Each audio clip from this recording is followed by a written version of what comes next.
All right, everybody. Hey, I'm smiling, but for me, this is a sweet and sour episode. I think it is the life of an Arsenal fan.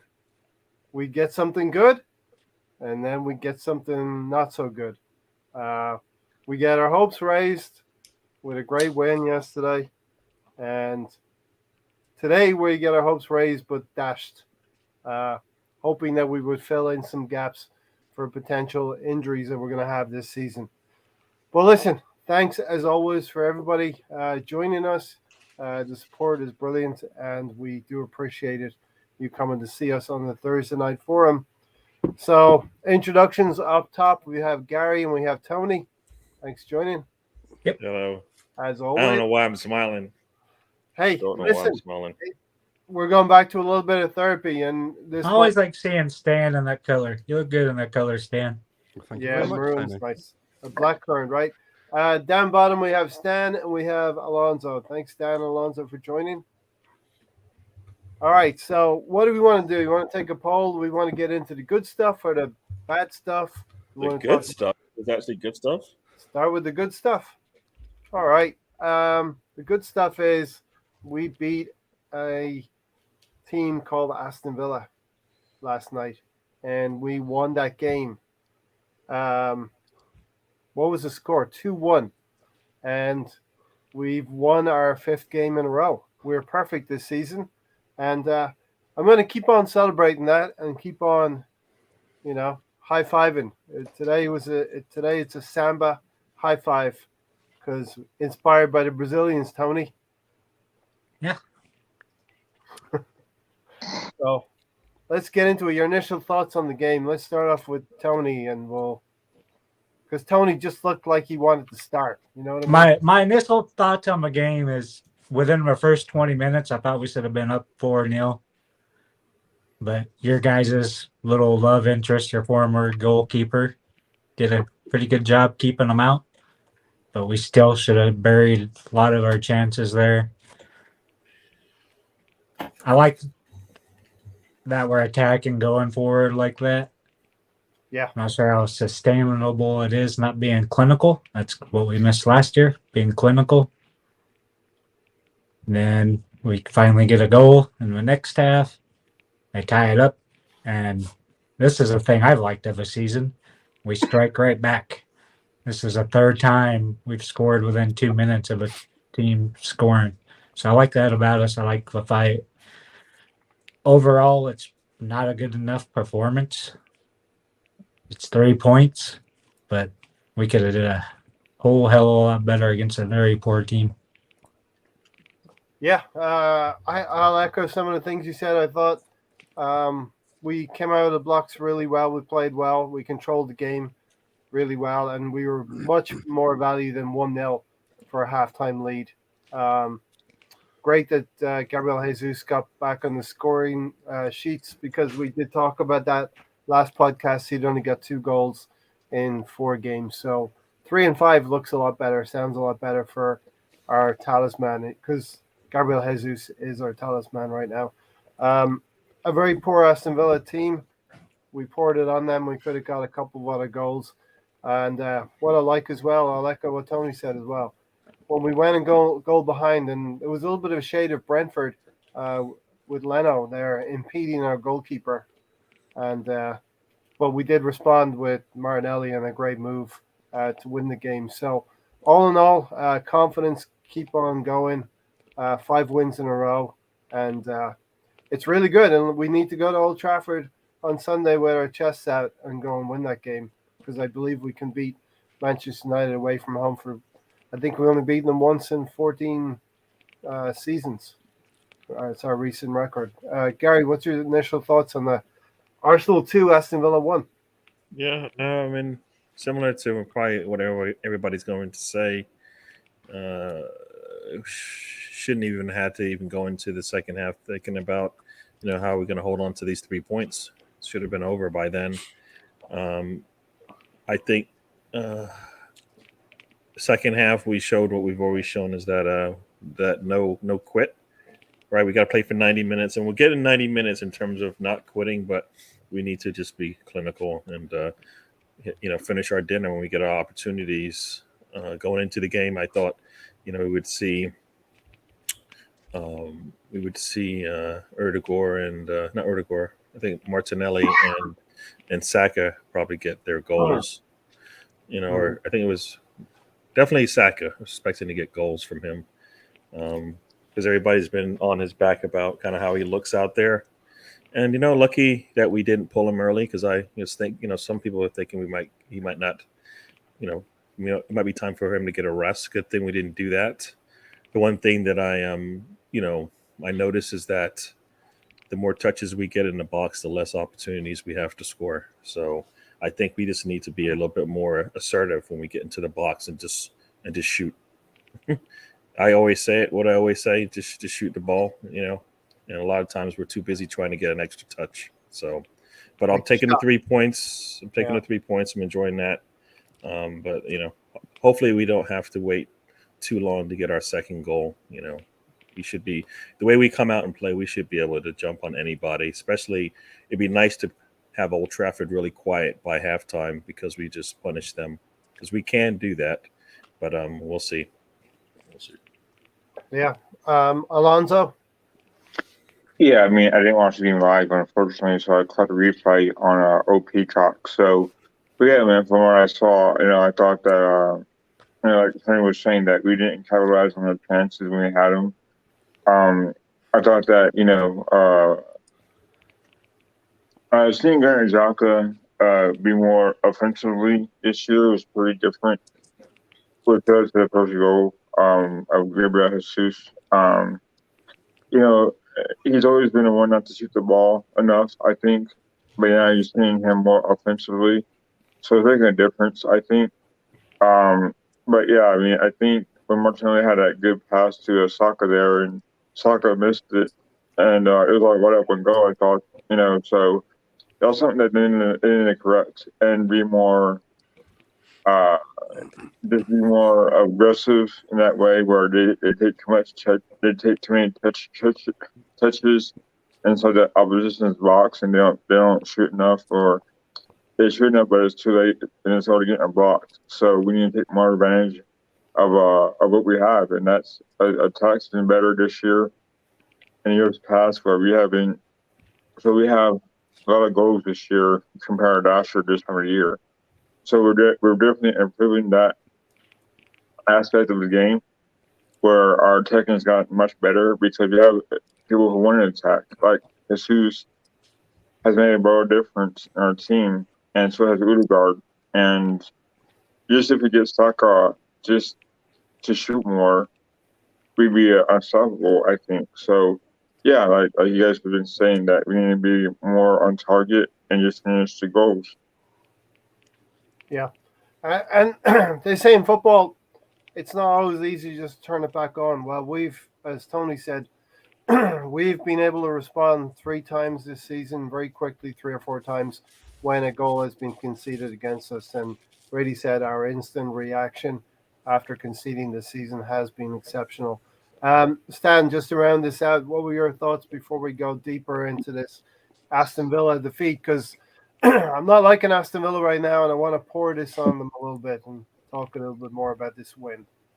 Well, the first thing, obviously, that everyone's talking about is the way that we are beginning to have character about ourselves to get ourselves out of periods of adversity, whether it's going behind or getting an equaliser against us. And to dig down more in that, it's happened 4 times to us this season. And the minutes that have gone in between us getting in the shit and getting ourselves out of the shit have been 2 minutes, 1 minute, 8 minutes, and 3 minutes. So you can see that the response has been very quick in rectifying any mistakes that we've made, and that's something that I hope can really continue. I'm sure that we're going to look at personal performances in more detail, but on the whole, I mean, another 3 points in the bag. Five games now, behind us that we've won. Because at some point we're going to stumble, so we need to be stacking up these points as much as we can to build that cushion. And I'm sure we're going to talk about the transfer window and whether we think that we now have enough to get to where we need to be. But just looking at this game and on the whole, very pleased. Love the way that we celebrated that we'd won the World Cup. And at the end of the day, you know, there is no other team in the league at this moment in time that have won their first 5 games. It's not about even unbeaten, right? We've won. There's no draws in there. We have won our first 5 games. So, you know, hopefully there's every chance we could be sitting here on Sunday talking about our 6th win. Yeah, You know, listen. you know what I mean? It's very possible that we could be sitting talking about our 6th win. And then before you know it, we're now looking ahead to the 7th game. It's all going so quickly, right? Yeah. I would love the team to take this as a challenge, because we know the teams that we're going to face are going to take it as a challenge. Well, we got to knock the Arsenal off the pegs, you know, off the totem pole a little bit, off the top spot. And we have to think about it in the reverse. We have to stay. This is a challenge. Manchester United are going to come at us on Sunday, and we have to stay on top and continue winning games. We'll go to Tony real quickly, as the comment allows. I'll just politely ask Tony, any news on Saliba getting sold on deadline day? Nope, no news. Because we only have 4 center backs, and No news is good news. William Saliba survived the transfer window slamming shut, as we like to say. Why would you slam it, right? Then you might shatter. Here in Oklahoma, we have storm windows, so you have 2 layers of glass. So here I might be okay. But you It just sounds better when you have that hollow tin metal sound of the window slamming shut, and all of us gooners being left on the other side of the window, like we were cut off from the world. No, it feels like you're at the mall when they close the little metal deals. That's what it feels like. We're just locked out of a shop. Yeah. Okay, Gary, this Aston Villa game was a potential banana skin after an emotional win against Fulham. And we said about not letting that happen to us, you know, not taking them lightly. I felt we went about our business quite well on the day yesterday. Definitely, and you know, we got our first little hurdle, right? We always said, you know, we're gonna have to at some point go to our reserves, go to our squad players, and this first game we had to do that. Partey out, all right? Or is Partey out? Yeah. Partey was injured, I think, for the Fulham game. El Neni came in. Oh, this is the 5th game, yes. So now now we've got Samba coming in, and I think Zinchenko. Which I thought he did a really good job. Yeah, we're getting there. Zinchenko is out. No, to keep this thing going, everybody's going to be looking for us to slip, right? Like you said. Yeah. And I think we came out pretty prepared for this one. So, yeah, no, so far we've been doing good, and you know everybody's been contributing. So, I thought Samba had a very good, clean game. He kept it simple, and he played himself into the game, and he used the players around him to help him. Yeah, definitely come along.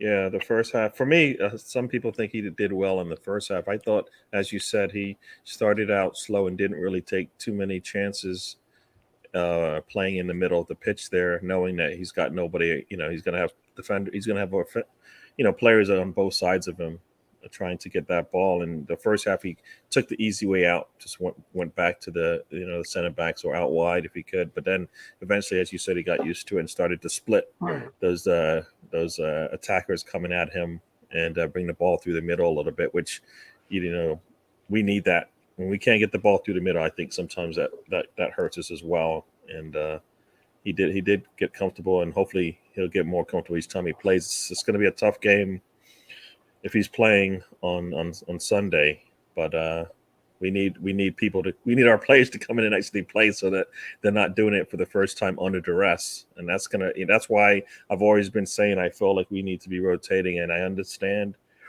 we're playing once a week, but when do you play them? You just throw them in and let them start? I don't think so. I think it'd be nice to have them come in and have some minutes under their belt before they get going. So we'll see that as we go along, right? Because we're going to have midweek games starting in a couple of weeks. Next Thursday. Right? Oh, is it next Thursday? We have another game. So next Thursday we start the Europa League. Okay. So from here on out until the until the World Cup, we're going to be playing extra games. Yep. So yeah, we're going to need everybody. Yeah, we're going to need everybody, and I thought that we've done a good job of being forced into implementing, bringing players in, but also trying to integrate players as well. I think we've been doing more and more of that. Really said, how is that not a penalty on Saka, Tony? Pulling them down. Aston Villa were playing rough cards yesterday. Yeah, I'm not sure how that wasn't a penalty, and I'm not sure how what Martinez did wasn't a yellow or a penalty there too. Give him a clothesline on. I don't actually know who Bamba Dieng is, so shame on me, I guess. Love the wife. He didn't even know who he was. I don't know. He's acting like he knows this guy. He didn't know who he was until it was announced that he was. Yeah, exactly. Nobody knows. Just Mr. Tom. When I brought it up to him, he's like, I don't even know who that player is. That's all I heard he talked about with Baba Dieng all that time, and Baba Dieng, that's all they talked about. It was so dumb. No, it's a Aubameyang, is it? Okay. Going to Chelsea, and that's kind of newsworthy. We'll see. We'll have plenty of time to talk about Aubameyang in the coming weeks as we face Chelsea. But Stan, we came out of the blocks really well. Saka missed a really presentable chance, and he needs to get on the score sheet and get started, right? Yeah, we have this. How many chances are we creating in games of late? It's a lot. It was up to something like 22 chances, wasn't it? Yeah. In the Aston Villa game, something like 22 chances. Tony's on it right now, I can tell. We just have to be able to do more to put those chances away and secure games. The chances, we're creating the chances, which for me, I think is probably the hardest bit, is to create the chance. Because if you don't create any chances, there is no chance, if that makes any sense. Do you know what I mean? So we just need to do the end bit of finishing them off. In some cases, just take the shot, right? Yeah. Sometimes you don't even take the shot. Second thinking, second guessing, dawdling, pausing, hesitating. As when you 22 shots and 9 on goal. So far this season, or in that game yesterday? The game, right? 23 shots. 22 shots. 22 shots and 9 goals. 9 on target, 2 goals. You should get a better ratio from that. Yeah, that's what we were doing at the end of last season, having all those shots and still not being clinical. But maybe that will come. I mean, and at least we are creating the chances. So maybe that part of it is going to come. You have to think, right? Yep.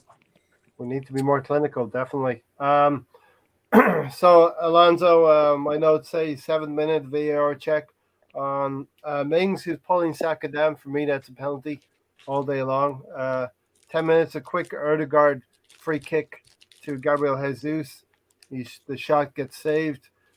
So we're peppering the goal early doors, 10, 15 minutes in. The 11-minute, Gabriel Magalhaes shot goes wide. Saka's shot is blocked in a quick sequence of play. 13th minute, Ramsey is booked, studs up on Martinelli. Is Gabriel Magalhaes like a secret striker? He had 2 really good shots. He's up there, man, cracking the ball in. And it's like, there's number 6 on there. Is that a number 6 or is it a number 9 that's fallen upside down?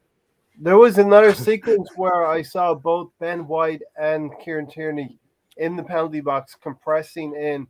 Working as like a striker pairing. Yeah. They were coming from their fullback berths, inverting into the penalty box. And I think it's just a conscious thing that we're starting to do right now to be a little bit more clinical. And we're playing with 4 wingers. Are we seeing a little bit of a different Arsenal this first 5 games? We're kind of going for it a little bit more, Gary. Yeah, the one thing that I guess that I noticed, I don't know if you guys noticed it as well, is Martinelli and Jesus are basically on the same page. Combining. Like it's Martinelli's opened up a little bit much of his game. He knows that if he's going to put a cross into Jesus will get on the end of it. And I'm just waiting. At some point, Saka will be on that same page, and we will be lethal up top. Right? After he learns Portuguese. Yeah, you saw a couple of times where he tried to put a pass into Saka, and Saka just was a little step slow or just not ready for it. And it's like once he realizes that Martinelli is seeing the game a lot. He's seeing the game a lot clearer now. I think I don't know if it's Jesus has done that for him or whatever, but he's playing. Yeah. You know, he's Maybe. putting balls in good spots. I mean, there was at one point where you put the kind of, chipped the ball right over the defender to Jesus, and he just wasn't able to finish it off. But you just like we he wasn't doing that, since he's been here. But now he seems to have somebody that he just has a rapport with, and once he gets that going once the front three are doing that, I think we're gonna, it should be easy for us to get 3 goals in a game, no problem. And I think this comes from the international setup. The Brazilian, they've played for Brazil a number of times. They probably know each other. It seems like Ødegaard and Saka combine quite well on the right-hand side. So you got 2 distinct pockets. And listen, I'm going to say it right now. Martinelli looks good. Jesus looks good, but Granit Xhaka has been playing well in that advanced role as well.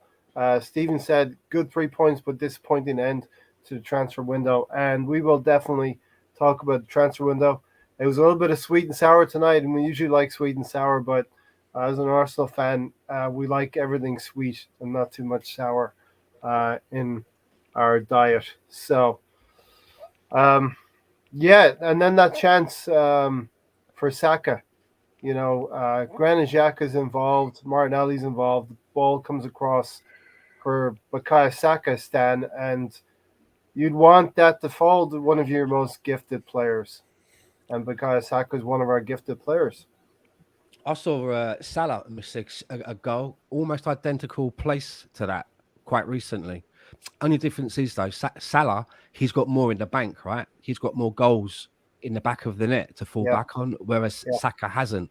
So what I'm trying to say there is, that those chances can be missed by the best. Thing is that Saka doesn't have it in the bank yet, to get a pass, if that makes any sense.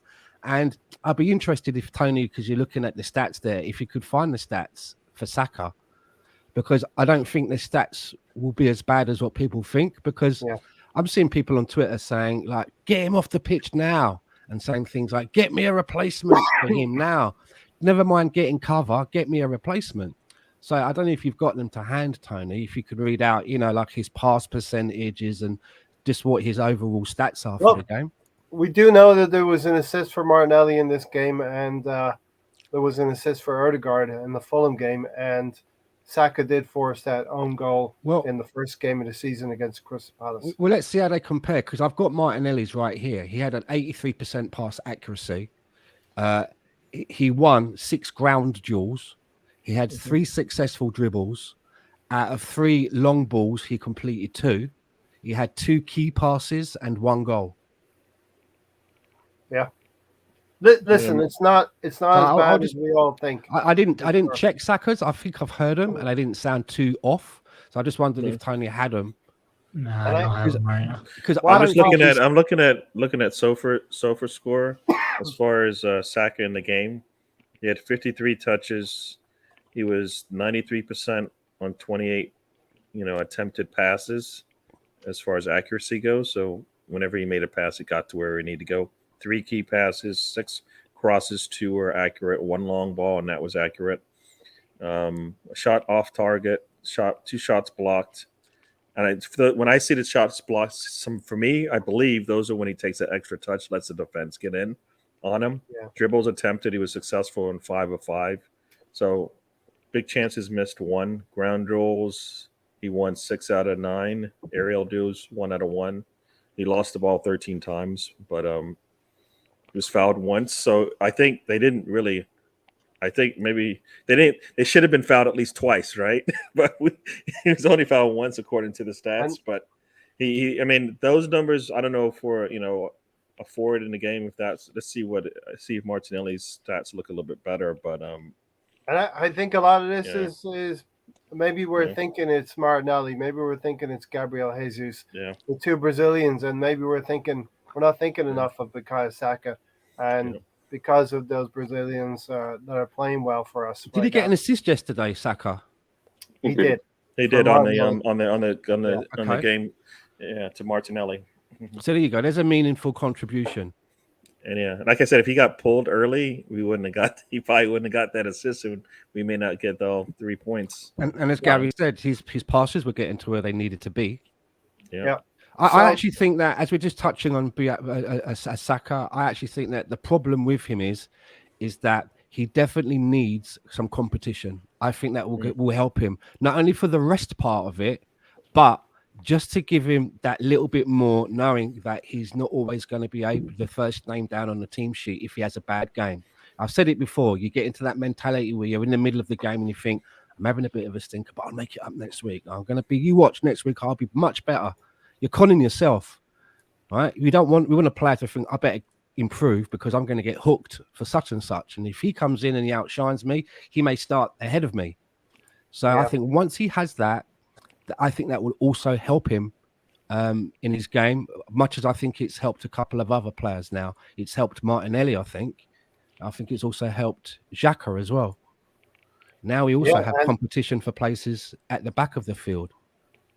And I think this competition cannot be a bad thing, and we'll take a look probably.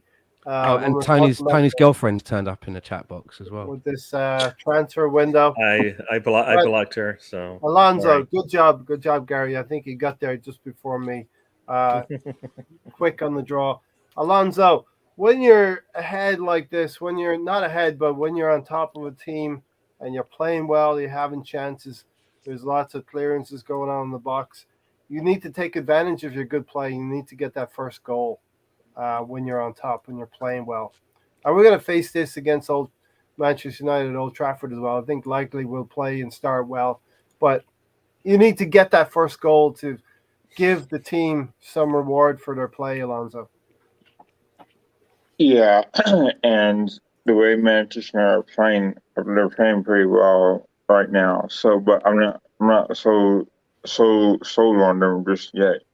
They have penalties. I think they're a kind of team where they like to slow down tempo and play defense and sit back. Where I think our attack will cause them problems if we get on the right foot. I think we haven't been tested yet, and I think we have been tested, but we haven't had a team like this so far. Though Jadon Sancho has all of a sudden become good again, so I think he's going to cause issues, but not so much because I think Arsenal right now are a step above what United are right now. So, I think also they have players that aren't used to this big yet. So I think we have the upper hand, but that has to be because we have better players, not better players, but better. We had players that have been in this for a long time. So I think that's going to be used against United. And like I said, we have to control the game by possession. And I think, like I said, a year ago today, we're much, much better offensively than we were last year because we're scoring goals. And I think teams or clubs are starting to notice that. And, this is where I think Saka needs to play well this game because, he's capable of turning the game in our way. And he's capable of turning the tide basically with his speed and his dribbling ability. So I think going forward, I think we have a lot to lose. This game is like a big game, but yet you gotta play like it means a lot. Yeah, as Rule said, the complaint about Saka should be his finishing, but not about his effort in the games, which have been good. And he's probably already early doors, I would say he's one of the most fouled players in the game in the Premier League right now. I would say, just off the top of my head. And Saka still has a poor game, said why not? We have to be more than a mid-table results team. Performance must reflect always. You heard Arteta on good for nothing. Definitely. We've played 5, we've beaten 5, and we've done what we needed to do, Gary. We've been efficient. We've scored goals. We picked up 3 points every time. Do I get to talk about Saka? Yeah, absolutely. You and Gary sorted out No. up there. No, you don't, Gary Tony. can go. Okay, Stan said you don't get to talk, Tony, so shut it. And we're going to keep on the Villa game just a little bit Yeah. longer. Yeah, no, I don't know. I mean, we talked a little bit about United, so I didn't know where you wanted to go. Are you gonna come back to United in a little bit? Stay with Villa and we'll come back to United. Yeah. Okay. All right. Yeah. So Saka, like I said, I think the reason why people think he's not doing so well is because you're looking at Martinelli and trying to compare the two, and I think once they are clicking together, I think everybody will be happy. I think unless there's somebody to sit him, that's the problem. Who are you sitting? Who you bringing him in to sit Saka right now? And that's the problem with the team. We don't have. Well, that ain't Nicholas Pepe, is it? We know now. Look at that option's now gone. We know the squad, Gary. We know we're not getting anyone. And that's the problem. So like even when maybe we want to boost on that side of the pitch because maybe there is a weakness there, but we're not taking advantage of it. We don't have anybody to bring in right now that Arteta is comfortable with, right? So I think Saka's. I mean, it's one of those things where this is where I want like a Jesus to be screaming at Saka because I want him. He's got more in him. He didn't score all those goals last season doing that. We wanted. Yeah. He should be hitting. We should be expecting. Definitely double figures from him, but closer to 15 goals from him this season. And he's got none right now. He's got a couple of assists. But let me just give you one thing before you continue. Last season, Bukayo Saka scored his first goal in Arsenal's sixth game in the season. But the way we are playing right now, he should have scored already. And I don't think anybody would say, you know what? Nah, maybe not. He hasn't had that. He's had opportunities. I was complaining about Erdogan not scoring. He since has scored 3, right? Yeah. And it's Saka. So complain, Gary. Complain. Yeah. About Saka, so Saka, I'm not necessarily. I'm more. It's like he's got it in him. I know he does. Yeah. And we need to find somebody that's going to press the right buttons to get that out of him because we shouldn't always hear on the TV that we're just going to go down the left side the whole game, because that's where we can put more pressure on teams because he's been doing it on the right. So eventually we need to figure out a way to get him involved in the game and get him in there with opportunities to score. And he's had those chances and he hasn't actually, Go ahead. He's never pulled the trigger and just taken a shot. The good thing about that is that on the left side, you're seeing more build up play. Better improvement because you're seeing Granit Xhaka go up more. Mm-hmm. And it's been more effective for not only him but Martinelli and Tierney/Zinchenko. So you're seeing a lot more improvement. But like you're saying, Gary, like at what point does Saka turn the switch and just control the game? Because he's capable of doing that, like he did last year, right? But doing more on the left is not bad either. But we need to have a complete setup to where both sides are successful. Not that Ben White's being more of a incognito right back, which is not bad, but Saka has to learn how to play with him as well.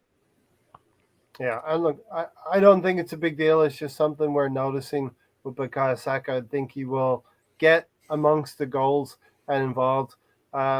Stan, you're itching to come in, but I got to go to Tony as well. So you want to come in quick, Stan? Because Tony, I think, might have a hot take.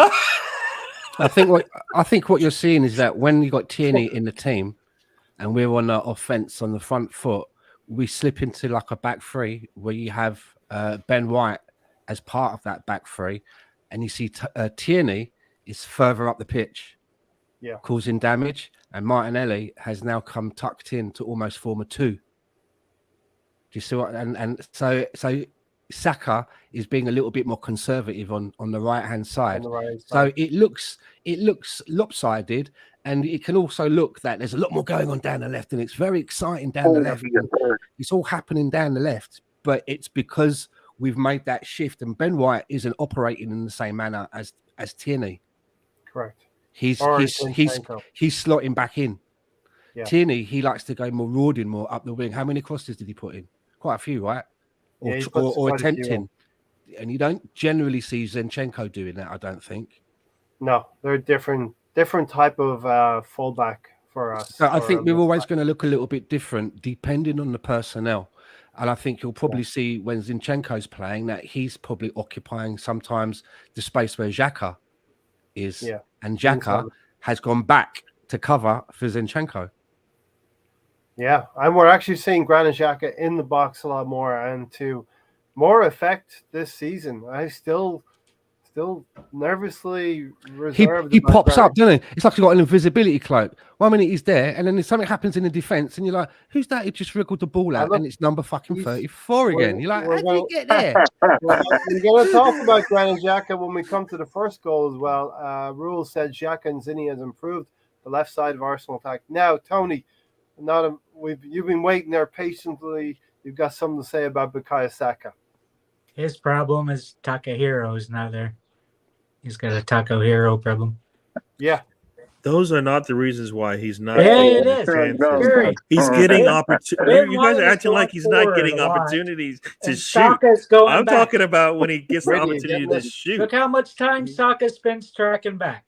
He's I doing get it. a I'm lot. just saying he's getting opportunities to score. He has a in different games. Martinelli role, tracks back. Gary. Oh my God, Yeah, no, but I mean, but he is It's getting. my turn, opportunities to- Gary. I've been waiting. You hush. Gary woke up a monster.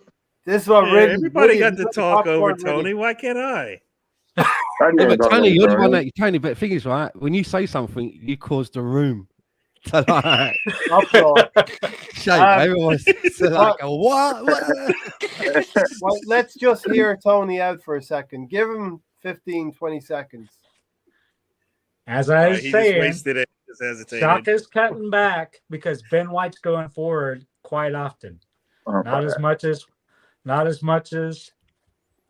Tomiyasu. Tillmans but Ben White is not a super solid defender. He likes going up with the ball. He likes drifting forward. Takehiro's a defender. That means Saka doesn't have to go back and defend for him. And with Yeah. Odegaard cutting in, there's an empty space there that Saka has to constantly Definitely. go back and pull.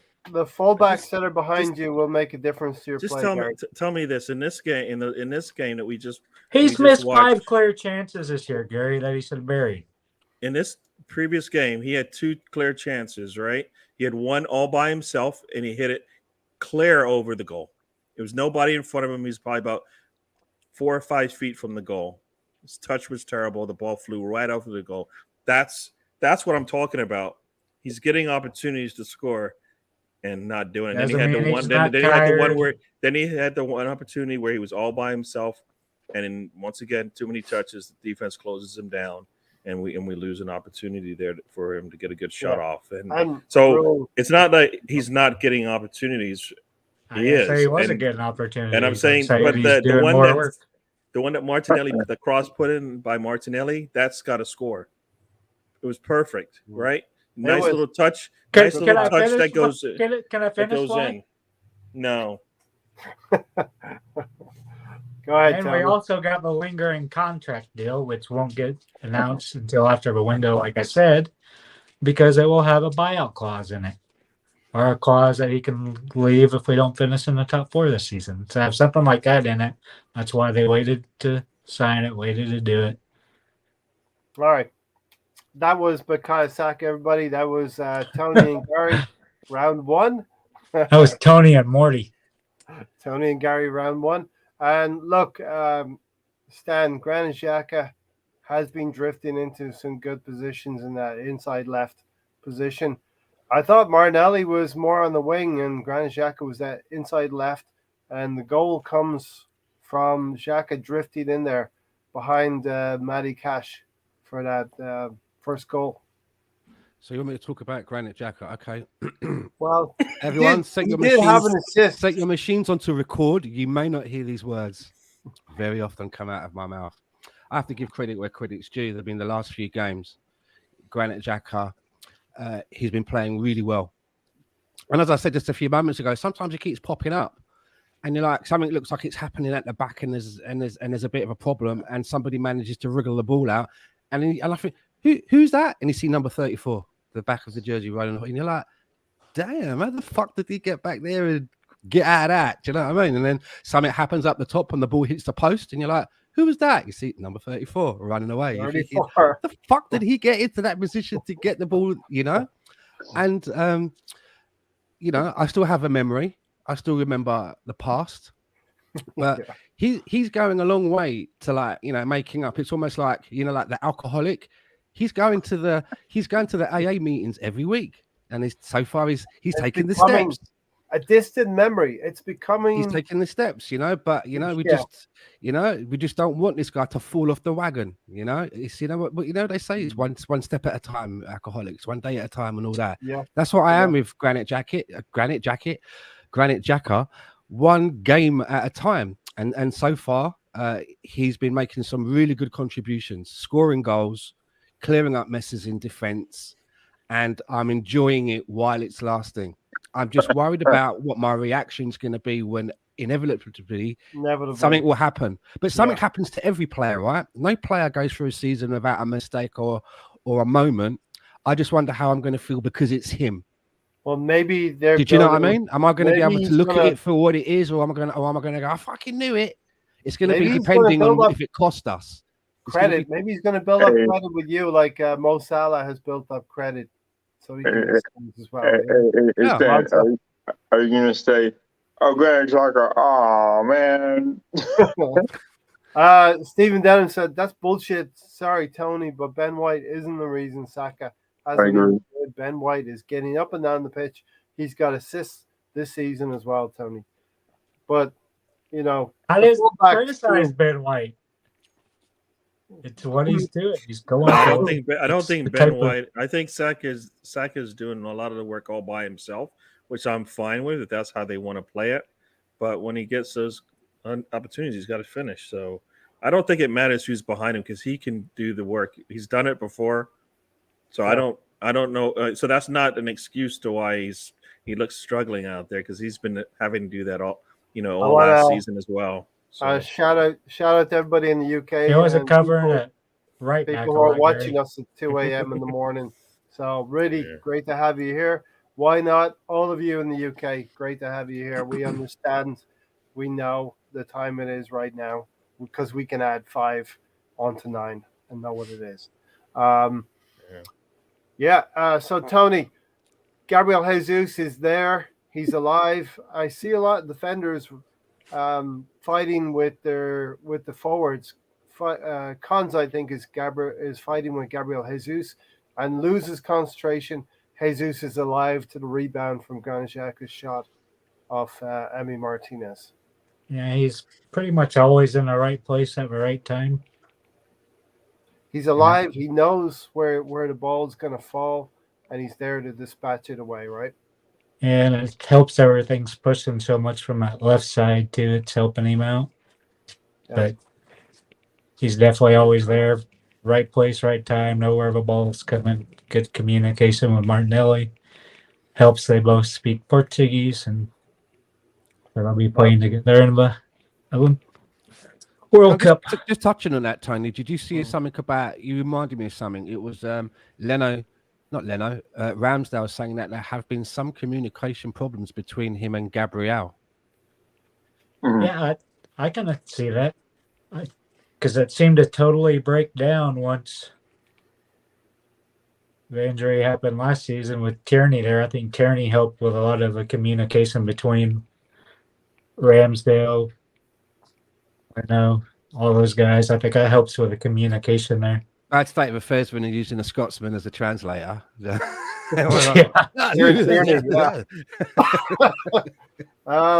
Yeah, listen, that's interesting. And Gabriel Magalhaes definitely scores a few goals, but he has one small mistake in him here and there. But he's been performing for us at a high level. Finished the half with a long ball up to Granit Xhaka, Gary. And Granit Xhaka nods it back for Martinelli. A great strike from Martinelli, saved by Martinez just before halftime. That was a wonder strike, right? Yeah, Martinez was making some really nice saves. I mean, the nice strong hand, which is what he showed when he played for us as well. So, You knew you and Yeah. Ray were watching. What? So you knew you and Ray Nobody were heard watching. what you said. Nobody's listening to Why you. did Martinez fall over? He just fell over. Do you remember? Or that thing happened and he just like fell over. It's In like, the second half. So what was all Arsenal get are we at that point yet? Has that We're not happened there yet? yet. Oh, okay, sorry. no, but it is ridiculous what he does, and all this stuff that he does. Arsenal is going to be forever in his head, and maybe there's a Kahoot Rent free. question. Maybe there's going to be a Kahoot question one of these days, Tony. We've played 2 former Arsenal goalkeepers in the last 2 league games as well. Yeah, there are a lot of them around. Berlino and Martinez. So there you go. Yeah. Nice little And stat. another one. You're forgetting the other one we already played this season. Fabianski. Wow. Who was he with that we played? West Ham. Well, we didn't play West Ham yet. He's with who's he goalkeeping for? Fabianski. He's a goalkeeper for Tony knows. he is the goalkeeper for West Ham, right? But we've not played him yet. Is it West Ham? I thought it was somebody we played. No. I think it's West Hashtag Ham. Tony knows. Maybe. So we win 1-0 at halftime. Gary, what's your thoughts? Early doors, second half. Not a lot happening, right? No. We can talk about that Emi Martinez thing that Stan then alluded to because it happened early enough in the second half, right? Yeah, if he's still at West Ham. We know that. I wanted us to kind of hopefully start out the way that we started the first half, but we didn't do that. And of course, it's probably because it is the second half. Things do change a little bit, but yeah, no, we didn't start out the way I would have liked us to. Because we need to get that second goal, and that kind of how that second half went. We kind of kept them in the game because we couldn't get that second goal. Yeah, and eventually you're gonna kind of they got a goal out of nothing, right? Nobody's supposed to score on a set piece against us, right? We're supposedly having our set piece defense and offense is supposed to be really good, right? We don't get scored on set pieces, and that's kind of. It wasn't even like it was a set piece. It was just like the guy fucking scored on the corner flag. I'm like, no. The worst part about it Eddie for must me have been. was like, No wonder Eddie was like, "Yeah, we're fucking bidding for that fucker tomorrow." Tomorrow. Well, no, Tomiyasu I want a man away from the ball. I want a like, man what are that you can score doing? from the corner flag. If he at least gets up in the air, it might skim his head and glance over. He ducks, and then he looks back at it. And you're like, "What are you doing? Put your hand and clear that thing." So Nicholas Jover is the guy who got in Arteta's ear. We got to sign that Luis guy, Douglas Luis. He's Brazilian too, Mikel. He's Brazilian too. What perfect fit. Anyway, before we get to that, let's talk about Emi Martinez. Dan, you wanted to get there. He wraps his arm around. Yeah, he wraps his arm around Gabriel Jesus and then acts like he's the one who's been poleaxed. All of a sudden, a banana skin appeared on the pitch, and he's fucking slid on it or some shit. It was like, what is this? Fucking Charlie Chaplin, Harold Lloyd. The fuck, it was like something out of a silent movie. Ridiculous. He looks like a really young Martin Keown who's taken a lot of speed. I'm glad he's no longer our goalkeeper. Whatever. He does put in some good saves though. He can put in a good shot stopping display. But at the end of the day, we were better for it. And he does seem to get involved with Arsenal. We are forever in his head. Rent free. He's won an FA Cup with us. He should just take that and be happy. He's got a good career as a starting goalkeeper in the Premier League for Aston Villa. He keeps talking about us because you and Gary kept talking about him. He's an Arsenal fan circle fan. Let's get back to the goal then, Tony, and then I'll go to Alonso. While Ramsdale was fouled, he must take responsibility for it. It's in his 6-yard box. This is the same thing that happened in the Brentford game. He got tangled up with the defender. That was Berlino. Our goalkeeper got tangled up with a defender and basically couldn't make a play on the ball. Yeah. And you can't let that. Either he's got to put an elbow into that guy's head just to say, no, don't do that anymore, because that's the only thing that would have stopped him at that point. The man had him wrapped up. They went to VAR and still said, nah, there's nothing there. I He had it I where you think- can see I think two it was- hands on both sides of his legs. Like Yeah. how it's like Ramsdale has to be a little bit stronger. Our goalkeepers need to be a little bit more assertive in the box when somebody tries to touch them. That's when you see the goalkeepers pushing players away from them because they know what happens when they get a hand on them. Yeah. You know, that's what happens. Something like that happens. Alonso, that's got to be something we need to guard against now. Our set piece coach got to come in and say, teams are going to target us like that again. They're going to put players on top of Ramsdale. Remember, Jens Lehmann, he used to go stark bonkers if somebody would stand on his toes, right? You can't even brush against Jens. There's a fucking problem. It's like he's got this force field around him, and if you breach that force field, there's a fucking problem. Do you know what I mean? Yeah, Mad Jens, we used to call him Alonso. Don't get into Jens' fucking space, man. His airspace. His personal space, but they're going to start doing that to Ramsdale, Alonso. We got to guard against that, right? Yeah, I mean, you should get Saliba and Gabriel to rough him up a little bit, even Granit Xhaka to rough him up a little bit, and just protect Ramsdale even more because that's going to be a problem if it's not addressed. Because we all know Ramsdale is still young and he's still learning, I guess, and he does make mistakes, and maybe he needs to be more assertive in the way he guards his post. And be more of a rough guy, just push people out the way and just say, let me go my net because, like you said, right, teams are going to take advantage of that unless somebody stands up for Ramsdale. We're going to need Gabriel. We're going to need Saliba to take care of those players, and Xhaka too, but not as aggressively. well, Granit Xhaka might do it in a kind of a different kind of way, a chokehold or something, or Stone Cold Stunner. Yeah. So 1-1, Aston Villa get the equalizer, and really VAR should have chalked it off for me. I thought it was a goal that should have been disallowed. But the English game shall be preserved. The physicality of the game shall be preserved, and the officials will probably look the other way in those situations. But Gary, we go up the other end. Hang on. I want to talk about the goal. Okay, Tony. Fucking started with me and I got skipped. So Because you're right to call me out. You're right to call me out. Everybody should have their say on that goal. I was sat in the pub, right? I hadn't been down there for a while and didn't have to retake the corner again or something. And just as I was setting up for it, it was like my spider sense went off. Something didn't feel right. I just thought, something don't feel right. And it's like everything like went boom and slowed down. And I was like, they're going to score. But because I was in a pub with a few people, I didn't want to say out loud and be a downer. They're going to score here.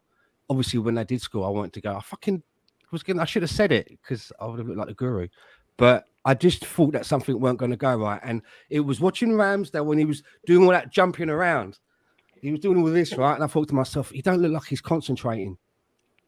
He's doing what's he doing? Like some fucking workout or something. He was all jumping around. It just didn't look like he was like locked in. And then to have a guy score from a corner flag, you're like, well, fucking hell. How'd you legislate for that? The man scored a goal from the corner flag. I mean, you don't see that shit very often, do you? I've seen it a couple of times. So, I mean... Well, I think most professional footballers can do that if they know that the goalkeeper is not going to be there to claim it, Because that guy was standing really, really made sure that nobody was going to, if anything, that guy could have got ahead on it. Yeah, exactly. Why not said, personally, I would like Ramsdale to build upper body bulk and be stronger in the box. So he's too spindly for my liking, said why not? Stan, is that the finishing of your thought, or should I go to Tony next? Yeah, I just felt it was going to happen for some reason. I just felt that we were in danger. And it was Ramsdale that was making me feel that way, the way that he was prancing about. He didn't look like he was locked into what he was doing. And we've seen in some games that Ramsdale transmits a kind of nervousness, and he just needs to feel... He needs to be more commanding in these situations.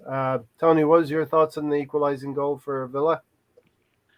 And it's kind of like you. It's one that they're never to call just because they let them get by with basically anything in the box. You never see penalties, or sometimes you see it called on the offense, but very, very seldom ever hear it on the defense. But I think Arsenal were asleep. We paid for it for a second, and we went back out there and struck again. So Yeah. Listen, anytime you have a 1-0 lead, it's always likely, no matter how badly you've been beating up on the other team, that they're going to come back and get an equalizer. You leave that option open. You leave yourself open to that sucker punch a little bit, Gary. But we went up the other end and got a marvelous goal from Gabriel Martinelli, finishing off a great move. I was kind of, you talk about the roller coaster. I was doing the roller coaster on that sequence of plays. Don't encourage me. Because you had Martinelli putting the cross, puts the cross, places the ball across the goal there, the 18 there, and first player is not prepared to take the shot right off, first touch. So then we hold up the ball a little bit, and then it ends up with Saka. Saka surveys the area and puts a nice cross in. But my first thought was, why didn't we just take the damn? Why aren't you ready to take that shot? It was a really nice ball, was rolled really nice on the ground, wasn't bobbling. Martinelli one or the and the first right before that, right before Saka got the ball, we had an opportunity to just take that shot. That was a fullback. Martin, Tomiyasu. You're standing on the 18. You should be shooting. I'm sorry. Why don't come up there if you're not planning to shoot? And I know he can shoot. That's you take the shot. I mean, that's why you're coming up there. I mean, that's got to be part of the. That's got to be part of the plan, right? I want you in there, but you're gonna have to take that. Take that. I wanted him to take the shot. I'm glad. You wanted Tomiyasu. You wanted Tomiyasu to take the shot. Yeah, because it was a nice ball coming through, and you got everybody moving in different directions. You put that ball back where it came from. The goalkeeper's never going to get to it. Right? So bye. Roll is right. For me, the Tomiyasu pass to Saka. Lovely control and a little bit of a toe poke into Saka. And for me, it reminded me of Benfica. Saka playing that ball to the back post to Aubameyang for that Martinelli goal. Alonso, what's your thoughts on that goal? I mean, 2 or 3 minutes and we were back in it. We're back ahead. Yeah, I mean, it was pretty cool movement by it seemed like everyone was passing it inside the box, and it was something that we have seen a lot this year as far as everyone getting involved or everyone getting touches. I remember it was Gabriel Jesus who, I guess, passed it to Martinelli, and Martinelli passed it to, was it Xhaka, and then to Tomiyasu. A long ball from Gabriel to Martinelli. Martinelli actually doing what we wanted him to do last season, looking up and finding a player. And we're seeing more and more of this from Martinelli. I think it's the evolution of Martinelli. He picks out Tomiyasu. I know it's and Tomiyasu passes it to Saka. Saka passes it to Martinelli. Yeah. And then Martinelli passes back to Saka, which is pretty awesome because, I think you're seeing Saka being more creative when he does hit the ball instead of just shooting the ball more often. I think he's comfortable with that now because he knows that he's been not the greatest in shooting right now. So maybe creating is his best bet as far as getting involved. I don't know, but I think him being creative now is more better than just shooting the ball, I guess. But I think, like I said, it was a total team effort from both sides of the pitch. So at the end of the day, it was a good goal. I think it was more of a team goal, I guess. A team goal, exactly. And Stan, maybe we're talking about Bukayo Saka a little bit earlier. Maybe we're seeing the vision of Bukayo Saka blossoming here. He's able to pick out Martinelli with a great pass. And Martinelli puts it away nicely. A great connection. What I like about that goal is the end part of it. Excuse me.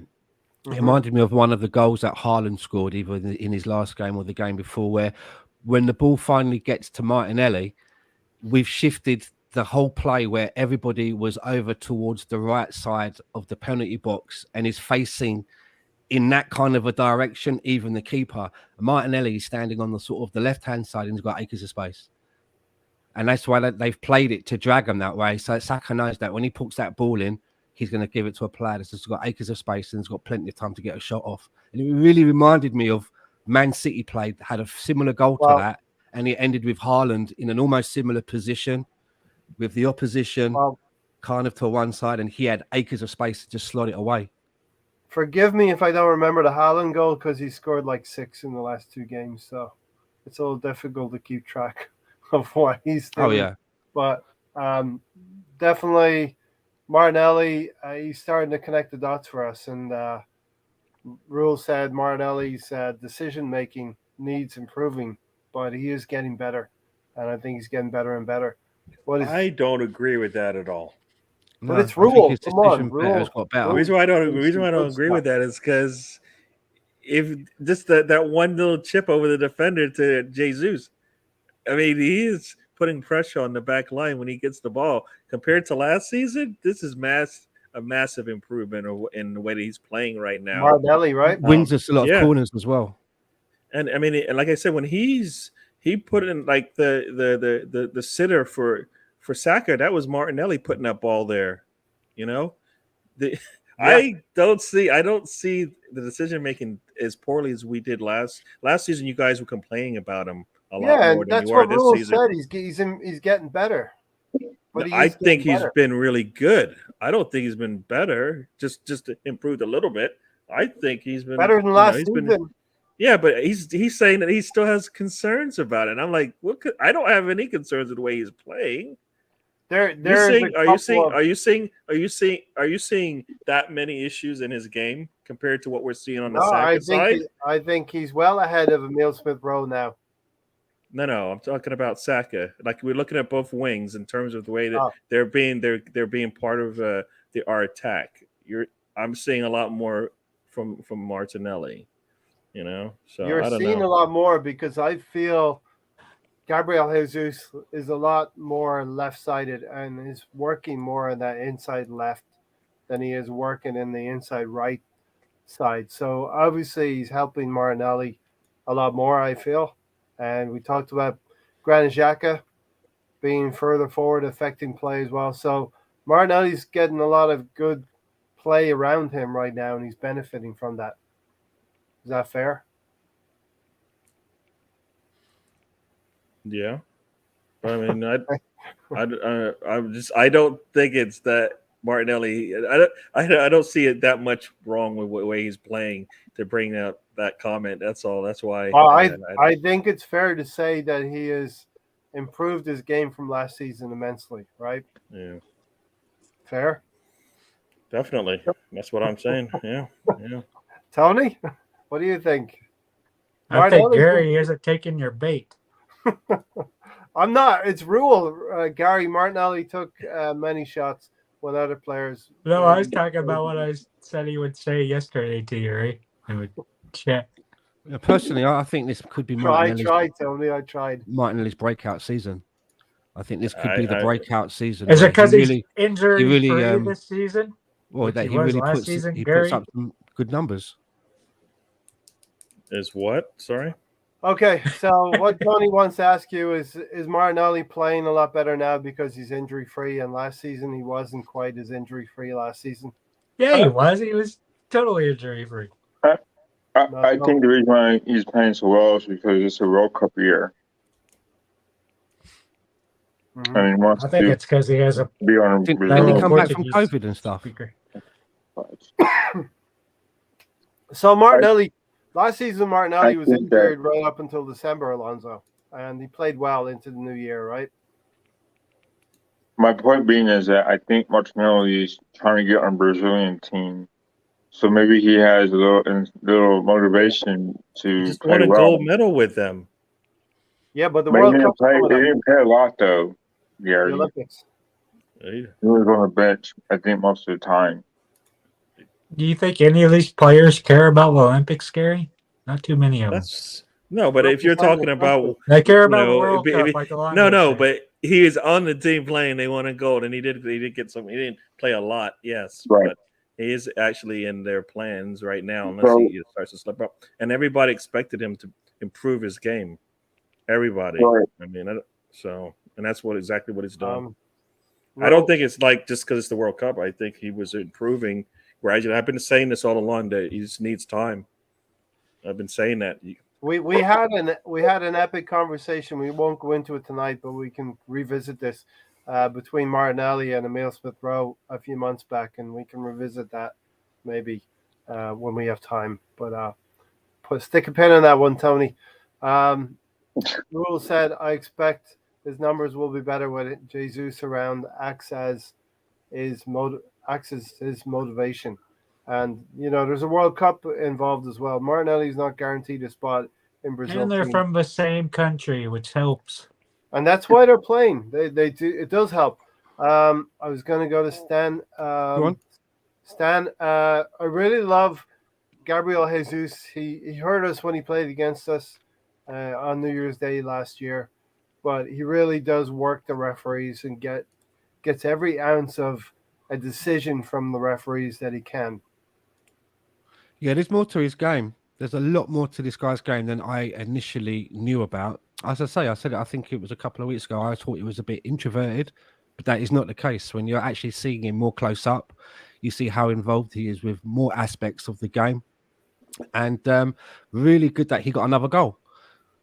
I think he was due another goal as our figurehead striker. So I was pleased that he was able to chalk one up. And again, he could have had more than one. And we said it earlier: 22 goal attempts from the team. None of those are on target. 2 goals. So there's a few players there that could have got on the score sheet and should be getting on the score sheet. And if we're creating the chances, then surely the goals are going to come. Surely the goals are going to come, because I've always felt that it's creating the chances, which is the hardest bit. Yeah. If you can put a teammate through, all he's got to do is put it away. He's through. The keeper's in front of him. He's just got to make that right decision. Is he going to put it right? Is he going to put it left? Bottom corner, top corner? Once you get that bit right, you're laughing. But if no one's putting him through, doesn't matter, does it? And it's the creative players that are putting the balls through that need to get those assists on their stats. If you don't have a good striker or a good attacker to put that ball away, it doesn't mean anything. But also a player like Martin Odegaard, who is a creative player, is now, as we have seen, he's now taking it. It looks like he's probably been given advice, because we were all talking about him a few games ago, taking an extra step and not taking shots when he should. Yeah. And I'm sure that if us in our untrained minds are sitting here, pontificating about it over beers on a podcast, I'm sure there are people that are paid to look at this and paid millions to look at this are having the same conversations that we are, but with the player. Yeah. And I think you can see that it's obviously happened, because if he does find himself now in front of goal, he's now taking the shot instead of trying to find someone else to lay the burden onto. Yeah. Stephen said Martinelli's playing better because he's not as isolated. We've been saying this last season as well, as he was last season, and Jesus is occupying more defenders, giving Martinelli space to work. And also, Jesus is able to retain the ball a lot more than we've seen Aubameyang, we've seen Lacazette, Alonso, and the difference between Aubameyang, Lacazette, even Eddie and Nketiah compared to Gabriel Jesus is night and day, right? Yeah, like I said, I think what Stan has said, there's a lot more to his game than just, being a goal scorer. He brings others and he involves others in the attack. Yeah. And he's not afraid to take one for a team whenever he's getting fouled. And so it's a difference, because with Lacazette, his main attribute was linking up with the young players and getting them involved. But he never scored. With Aubameyang, he went missing in big games. And he was at times selfish with the ball. So he would always he would shoot, but it didn't go in the net. with Gabriel, he's in a box. He'll either shoot it or he'll pass it, and the conversion rate of his passes from his teammates going to goal are pretty high because the positioning they're in, they're most likely going to score or at least get a shot on target. So you can see the comparisons with Gabriel Jesus, aka Gabriel Jesus, is that he's more willing to pass the ball if he sees a player positioning to score. And this is why we've been successful with scoring more goals than we did last year. And it's quite encouraging when you have a center forward or striker or whoever you call it, number 9, do so well and bringing others and getting people involved. Yeah. I think I said to all of you, and I said to my here, start of the season, Gabriel Jesus is going to boost everybody's numbers all around. Steve Denham said, we don't get nowhere near the amount of decision that we should get. Our players are kicked up and down the pitch every game. The referees are a joke. Did you think Saka should have had a penalty? Yeah, definitely, for sure. Why not said, I don't think they're looking. We still have Xhaka in midfield with Lokonga. Gary, any final? You know what? We don't have a. That's what we have to live with. So when they're out there, they're going to have to do as good a game as they can. I don't think until January, nothing's changing. So yeah, now we know it's going to be changing. So that's something we're going to have to deal with. Any final comments on the Villa game, Gary? We'll go around the house, and then Tony will tell us that we're all wrong about our nominations. Well, I said that going into that game, and I was thinking the reason why I said it is because I thought we should have diabolical laugh, right? Let me finish what I have to say, Tony. You're gonna just be quiet. I'm not talking over you, Gary. You are. You just did. I'm going to. Gary, he's not talking over you. He's talking with you. Oh no, he's not saying anything. I want to hear.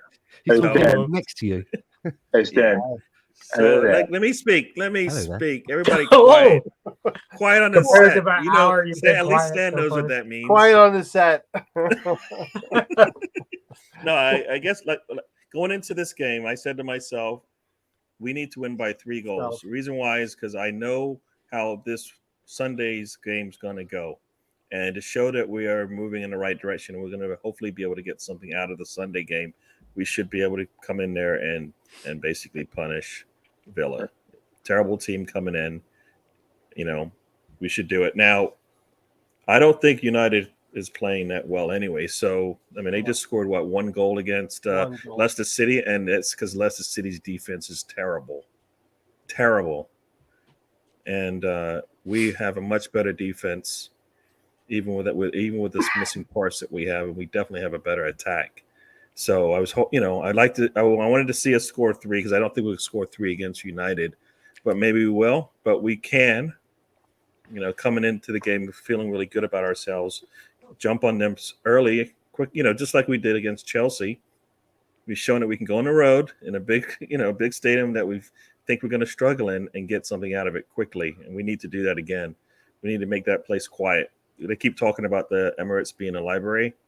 I want to see that. So there you go. Who's your nomination for Don Juan Man of the Match? In this last game, for me, it was Martinelli. I will agree with you. Martinelli, I thought he played very well. Who did he think he was going to say? Ray just talked about him for an hour. Yeah. Listen, it's valid. He scored the goal. He created a chance for Bukayo Saka. He created. He opened up the game a lot in this game. Three assists for Granit Xhaka on the first goal. Alonso, your nomination for Man of the Match.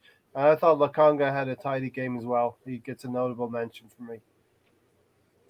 I thought Martinelli deserves it. I think that he's sort of coming into his own this year with his dribbling, scoring goals, also getting assists and creating a bunch of chances for his teammates. I think, like I said before, I think Gabriel Jesus has made everyone on that team better. Because he wants everyone to succeed. He wants everyone to win, and him and Zinchenko have brought that winning mentality to Arsenal, which we haven't had in a long time. So, yeah, I think Martinelli's been my man of the match for yesterday. Listen, the chat box is just as important as us, and there's a few X's, the X-Men, a few of them in there as well. Stan, what was your nomination for the man of the match? Well, before I go into my nomination, there are two players that I'd like to touch on that we've not really spoken about. The first one is agree. I thought Samba Lokonga had a really good game. It showed us that he does have something to offer. So let's hope that continues to be nurtured. But it was a good game. I thought a good performance from him. He was really good at just recycling the ball. Yeah, that's all he did yesterday. He just recycled the ball.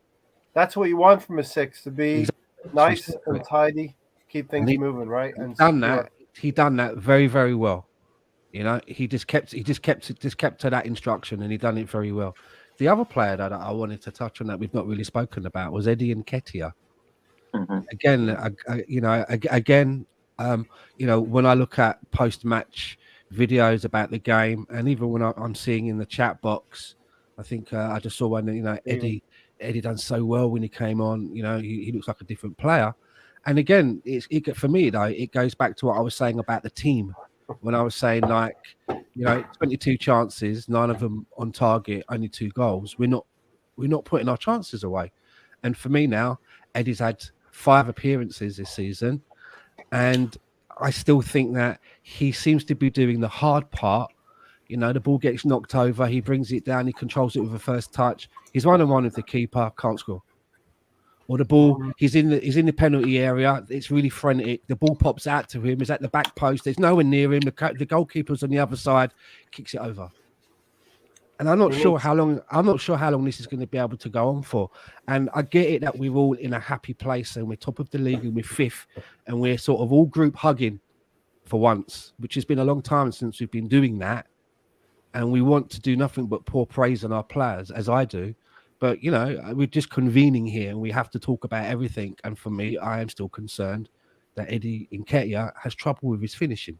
He needs a dirty goal. I don't want an Emil Heskey, because I remember when Emil Heskey played for England and Liverpool, he couldn't really put the ball in the back of the net. But all I would hear from Liverpool supporters or people that rated him was he does all these other things for the team. But I want the players in those positions to do those things for the team. I want him to do his thing, which is scoring. That's what I want. I want him to score. So it's been 5 games now, and I'm just mentioning it that I'm concerned, but I'm keeping watch. I'm doing an Eddie watch, and I think let's see where we are in another 5 games, because he's getting the minutes. He had 35 minutes in the game before last. And he is managing to get himself into good positions, and his work rate and energy notwithstanding, I get that he's doing a lot of that. He is helping to pull things apart, and he is having the energy. But what is the point of running off with the ball and having green grass in front of you, and then not being able to put it in the back of the net? Yeah, definitely. I'll get to you, Tony. So you asked me what my prediction was or something. That was the main. What is it? Man of the match. Man of the match. Yeah, Martinelli. And Rule said, "Listen, a lot of us here like El Neni too." Rule said, "When El Neni does what Samba does, it's a problem for some fans, but not here." I think Tony. Doesn't matter right now that he's hurt, but as I said. Instead, if they didn't want a little bit of Danny Welbeck out of Eddie, isn't that kind of what you want from me? Yeah, because I know you didn't like the player to start with, and you ended up liking him. Yeah, I grew to love Danny Welbeck. I found him quite infectious. But even Danny Welbeck could probably get you. Yeah, his injuries were a problem, but he could get you into double figures, 12, 14 goals maybe. That's what I'm saying. You kind of expect that from Eddie, but he's not going to give it to you. That's what I'm concerned about, right? I'm concerned that it's been 5 games now that he's made appearances in, and we haven't had him do what he's there to do, which is to put the ball in the back of the net. And it can't be, I need 90 minutes to show you what I can do. That can't be, and that's what he's been saying. And I always say, first you say it, then you do it. He says he needs 90 minutes to show us what he can do. That cannot be the mindset going into a big club like Arsenal. You get on the pitch, you need to show us why you get more minutes, right? If he scores in any of those opportunities, he shows that he can get more minutes. And if somebody needs to come out of the game, and you bring him in, he's going to give you a good opportunity. Which so far he always gets the opportunity, he just doesn't finish. If you know he's going to score, you're going to bring him in sooner. He wants more minutes. He's got to. There's a reason for that because he's scoring when he comes in. And just on Eddie as well, I think that as far as a football club goes, it can't be a lack of confidence, because I think Arsenal have done everything to make sure that he understands that he's part of the plan. Renewed contract, shirt number of his choosing, lots of praise from the manager. He's not coming on for 3 minutes. Yeah, he's not coming in for 3 minutes. He came on the other day in 35 minutes. So he's getting everything that that you need to do what you need to do. Yeah. And I'm not seeing the return yet. And as I say, it's not because he doesn't have any technical skill, because he's doing some really good things when he gets the ball. He is. And I'm saying, okay, now just put that cherry on the top and the ball goes wide, or the ball goes there, or it just doesn't go in the back of the net. And I'm like, and a lot of it he's doing with Jesus on the pitch next to him. Exactly. It's not even like he's on his own. He's got a supporting cast that's got quality around him. Will said, a little harsh on Eddie. Saka has not scored as yet. I think we see maybe a little bit more from Saka. I'm complaining about Saka not scoring. But I don't think it's at all harsh on Eddie. So that's not all his job is, though. He's getting 2 assists. So is that Oi Slice X? Is that how you pronounce it? Oi Slice? 00 Slice X. 00 Slice X. Yeah. Good night, guys. Any return dates for Partey and El? All we know is it's going to be a sizable time out. So that tells me a weeks for El Neni. Partey, I keep hearing. More. It could be close. No, I'm not hearing that. El Neni is definitely longer than Partey, is my understanding. That's not what I heard. They're waiting for Partey's scans. It might be. Okay. So maybe that's so it could be sooner, but like you said, the injury is almost in the exact same spot as one that ended his season last year. Tony, what's your man in the match? Was it Martinelli you gave it to? Okay, Brazilian connection. Give us more. And he had a great. I liked his work effort. I think he was going on both sides of the pitch, doing all he could to help the team. He's been doing that. He's finally been looking for his teammates. Been having his head up, looking for teammates. Been doing a lot on defense. And the best thing he's been doing is his pressing. It's better than his scoring and anything else. He's just been pressing the hell out of it. More than anybody in the club, and that's been forcing a lot of errors. So it's Martinelli, right? Yep. All right. And before we end on that, I want to kind of echo what Sam was saying about Samba. Went out there, did what he was asked. Nice, tidy game. It's nice when you don't hear players' names, but he did a perfect job. To me, he would kind of be a player of a match because he just went out there and did what he needed to. And I think this can lead in perfectly to the next section. We got to talk about the deadline day and this window here real quick. I don't know if we need to spend too long on it because Arsenal didn't really spend too long on it. Right? I know what grade I'll give it. Cheeky, the window. They didn't finish. Am I wrong? They got a lot of opportunities. That's why I was giving them. They had a lot of chances. Did you ever get one of those in school? Did you ever get one of those in school, Gary or Alonso, and incomplete? I have never gotten an incomplete. So with this transfer window, right? I'm not angry. I'm a little bit disappointed because for me, with what we've done so far in this window, and I'm going to say that 6 players, I'm counting Saliba, 6 players. I think that's everybody. I felt, and this was just my opinion, if we could add another midfielder, hopefully another 6, maybe a Tielemans, a winger, and I was greedy, hoping it would be a winger that can play on both sides, and another forward. For me, that would have been a 10 window. That's a 10. It looked like the way that Arsenal were talking that we were going to get my wishes apart from the striker. which then for me would have said, okay, then that's a 9.5, right? We didn't get the striker, but we got the midfielder, we got a winger, so that's a 9.5. Because none of that happened, for me, this window's been 7.5. That's where I would give it, because of those things that didn't happen. Had we got the 2, then 9.5. Get that striker, 10 out of 10. Fucking hell. Nothing else to say, but we didn't. So that's a 7.5. What I found odd about it was that when did this interest in Luis start? Was it after the match? Because there's been no talk about it, nothing. All of a sudden, after yesterday's match, we've run up there with two offers, not giving them any opportunity to spend the money, because they're a team that would need to replace, right? They ain't got depth, they need to replace. Going on what we saw last night, Douglas Luiz knew about the interest in him. Do you think that was what the conversation with Gabriel? Do you see that? No, but you know what? There was interest in, like, I guess just tracking through. It seemed like there was interest from Arsenal, not just before the game, just not, because I remember hearing his name come up in Arsenal discussions in terms of transfer business early in the window, like usual, but nothing came of it. And you know what? The reason why nothing came of it is because Arsenal had what they wanted. They had Partey, they had El Neni, and they had Samba. That's my assumption as to why they never even looked at another player, is because they had their 3 players to cover that spot. You see, the anomaly for me is through this window was that Arsenal made us believe that there was around about 60 million in a kitty that, at some point could have gone to Leeds for Rafinha. So everyone's got that 50, 60, what I mean? Everyone's got that in their mind. Oh, okay. It was Rafinha and Tielemans' money, right? Yeah. And then you're thinking, okay, well, if that's around, and, Tielemans, I honestly believe that we were going to get Tielemans within like the last hour of the day. Yeah.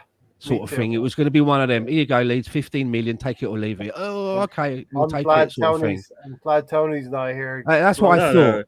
So I do feel very disappointed that, even up until after the match, they're saying that they're trying to do things. But I just want to be cynical for a moment. I always think that moves for someone like Luiz is just to keep us quiet. And what I mean is, it's like that window when all of a sudden we were going to go and put 90 million down for Thomas Lemar. I don't think that deal was ever really going to happen. Arsenal left it as late as they could to make sure it wouldn't happen. They just wanted to say, look, fans, look what we want to do. We want to do this big. Oh, too late. Sorry, fans, but we would have done it. And I'm being cynical, and I think there's a little bit of that with this Luis. All of a sudden, they've got all these other names that they've been caught in. All these other names that they're supposed to have like preliminaries with. I mean, they're saying stuff like Lucas Paqueta is going to be a difficult one. The club's hard to negotiate with, this, that, the other. Not saying that I thought we needed him, but that's the story we hear. He's gone to another team. They managed to get through all of that red tape or hurdles. Not saying that we needed him. So I just think that maybe they couldn't get what they wanted for whatever reason. They didn't want to waste the money on something that they weren't sure on. And I think that the Luis thing was just to make us all sit up and think something might happen. But for whatever reason, we couldn't get it done because Villa wouldn't play ball. They knew Villa wouldn't play ball. Surely they knew that if Villa were going to do a deal, they would need time to bring in a replacement with said money. You know what I'm getting at? That's what I think. And I'm being cynical, but I think that was... Maybe if the deal had gone through, they would have swallowed and done it. Yeah, but I think in the back of their minds, they knew that deal wasn't going to go down. This was all precipitated because of, as Gary said, Partey's injury and then El Neni's injury. And we just have then Sambi Lokonga to rely on. And Sambi's probably the most happiest about this now because he knows. So then why not then? Just let me finish off then. If you're in that position now where you're like, fuck, we were thinking about this position. Now it's red alert. The red alert button is flashing. We need to fucking move. Youri Tielemans is ready and waiting. The bags are packed in the hallway. He's got his coat on. But that is a different kind of player. It's not your defensive midfielder. It's not a Partey replacement. You know what I mean? He's box to box, but he has a defensive side, but it's another body, right? What about the links to Mello? Mello, another one that I didn't want. Was it Mello or Arturo? One of them. Arthur Mello. Yeah. I didn't really want him, but he got a deal got done and he went to Liverpool. Yeah. I love. You see what I Yeah. mean? What I'm trying to say is, sometimes if you want to get the deal done, you've got to have the will in you to want to get the deal done. If you haven't got the will, and it's a little bit like saying, okay, to the estate agent, I want to look around this castle, and they're showing you all around the castle, but you ain't going to buy it. You're going to waste a couple of hours. Yeah. They ain't buying it. Yeah. Hey, You Stan, have the will. You got to have the will to want it. What I don't understand with the Arthur Mello, there's multiple things I don't understand, but they wanted him supposedly in January, right? They just didn't want to spend all that money on him. Turns out they could have still got him for a year loan if they wanted, based on what Liverpool got this year. So what changed in 6 months or whatever the number of months is that now all of a sudden they don't want him, right? I know. What would have changed? There's things that we don't know. I don't know. Maybe they found out that he secretly smokes cigarettes. I don't. Who knows, right? May bring Alonso in. Well, maybe it's because they're still waiting for Abu Dhabi to get healthy again, so they could. So it's like a free transfer. Remember that joke? Remember that joke that Arsenal always wait for Abu Dhabi to get healthy? It's like a treat, like a new signing. So usually when Arsenal go after their player, now I'm always confident. I was trying to tell Gary earlier today, and I've got to eat crow tonight, Gary, that you were right. I was like pretty calm that we're going to go get Douglas Luiz because we'd identified him, and Arsenal usually go get their guy. Even if it's the last day, because we did it with Partey, right? Difference is Aston Villa were very steadfast in their approach to this, and I don't really understand. They're sitting on a player now that's going to lose his value over the course of a year. One thing that I heard, replacing him for now. They're in the shit. They're in the shit right now. One thing that I heard was that Edu actually interfered and was talking to Douglas yesterday, like after the game. Yeah, and I think that soured any kind of relationship.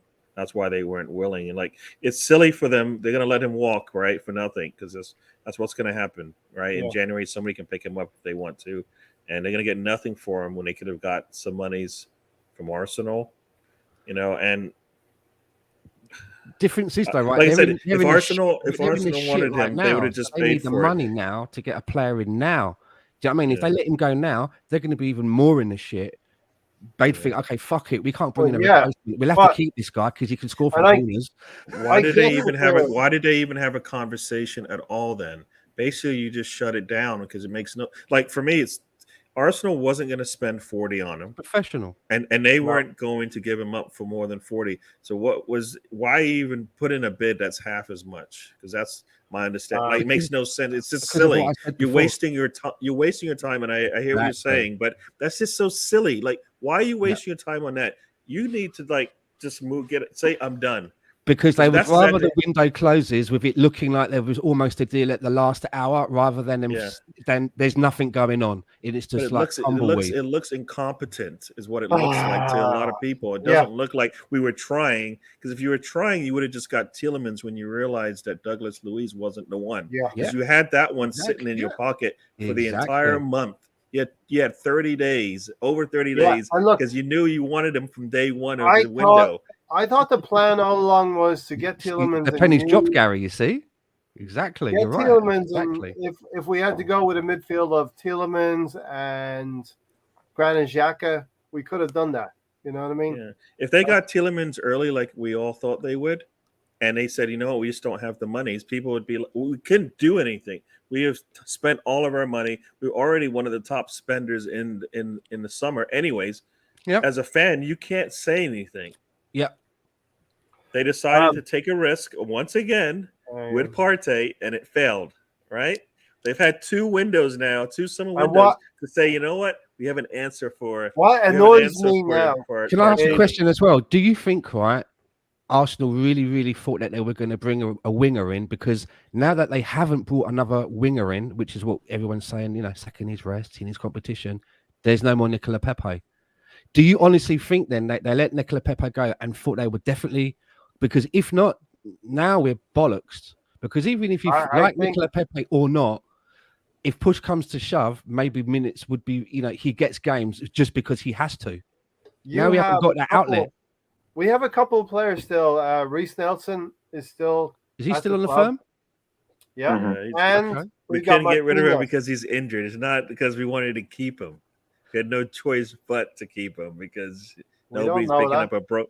nobody's picking up a player who's got a broken leg or a hurt leg. You know, it's not I don't happening. know if he's got. Or Has he got a broken heart. broken leg? He's injured, not broken, but he's injured. So he's he's damaged goods. Nobody's taking him on a loan.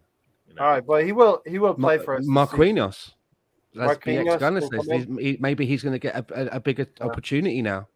Just Yeah. because I expected to has to. see him in one of these two games because And look- why not? He just proved that the U18 or U23 or whatever is below him, right? It's just below him. It's too easy. Now So it's being either back from he injury. goes There on you loan go. or we're playing him, right? the Nelson elusive Nelson is Fabio always- so Vieira. This So guy, Nelson is Fabio ready to Vieira. play. Okay, that's good to hear. Well, listen, for me, I'm irritated now because we had an opportunity, and you or Tony's going to tell me, and I can't shoot you down, that we had an opportunity in the summertime to go and get a player in midfield, and we weren't able to get the job done. And I can't say you're wrong. It's January all over again, and we've kind of soured. We had a good window going, and we soured it by not being able to get some business done in the last 4 Well, days. I think they should have just got their business done and moved on. Everyone in the chat box, put in yeah, your but- number, Sooner than put in later. your number in the chat box of what you out of 10, what you think this window has been. And Yeah. I said 7.5. What did you think, Ray? I'm going to Your go for number. eight and a half because we Okay. just missed out on a couple of pieces for me: a winger or a forward of some sort, and a midfielder of any kind. Now, we weren't able to envisage what would happen. We can look back now and say, well, Partey's going to be injured every 3 or 4 games, but we didn't know this would happen to El Neni, and we thought we had El Neni and Sambi Lakonga to cover that DM position. But we should have gotten some kind of midfielder anyway as well. Tielemans I wanted. Everyone knows that. So 8.5 for me. We moved players out. We canceled some contracts. Hector Bellerin's gone to Barcelona. We wish him well. But this has to be the last summer where we are paying players to leave the club. This has to be the last summer. Last How many window. players do we have on loan coming back? I don't All of know. them. All of them. So everything you just said, no, they're all coming All right. back. So what do you rate it out of 10, Gary? And then we'll get to I have Alonso. it at it was just at a 7, I guess. Say it so we can hear it. Come on. 7. Seven. I mean, like I said, we wanted 2 strikers coming in. We got 1. We wanted a backup for Partey. At least I wanted a backup for Partey. We didn't get one there. I think we'll see if Vieira is that midfielder that the attacking mid that they wanted. Yeah, because he is for me he will be hopefully a pleasant surprise when he gets to play, because there's a lot of talk about what he can do. Unknown and we haven't quantities. seen it yet. Mhm. And so if he plays and he does what everybody's saying he can do, we might forget all about a lot of things in the midfield. That's going to be Marquinhos will be. I don't think he ever was planned to play. They just didn't ever get Why not? that winger. So yeah, I know. Jesus by himself is, like I said, about 4 or 5 by himself. Everything else, Why not, man? That's I harsh. knew- Man. That's harsh. Yeah, why not? That's harsh. Jesus. 3 I'm out glad of I'm not 10. doing stand up in front of Why Not. He's like a tough I'm- crowd, man. I'm I know actually- he's not going to like your stand up for sure. I love- Get off, you rubbish. Gabriel Jesus was a player. Gabriel Jesus was a player I didn't like when he was against us, but I love him now that he's wearing the Arsenal Yeah. shirt. And Zinchenko just shows me he's a different kind of sauce. Apart from Kieran Tierney, we love Kieran Tierney, but Zinchenko and You Saliba. can't say you get 1 point per player, because you bring a Haaland in, that's a 10. It is a 10. He's scoring So- 6 goals. So it doesn't matter who else you bring with 1.5 Haaland. per That's- player. He give it 3. We bought in 6, for fuck's sake. Can't you count? Alonso, bought what's you your 6. thoughts on it? We got our business done early, but then we had some necessary business we weren't able to get done today. Yeah, so I give it an 8. I think that it was important to get some of the business done early.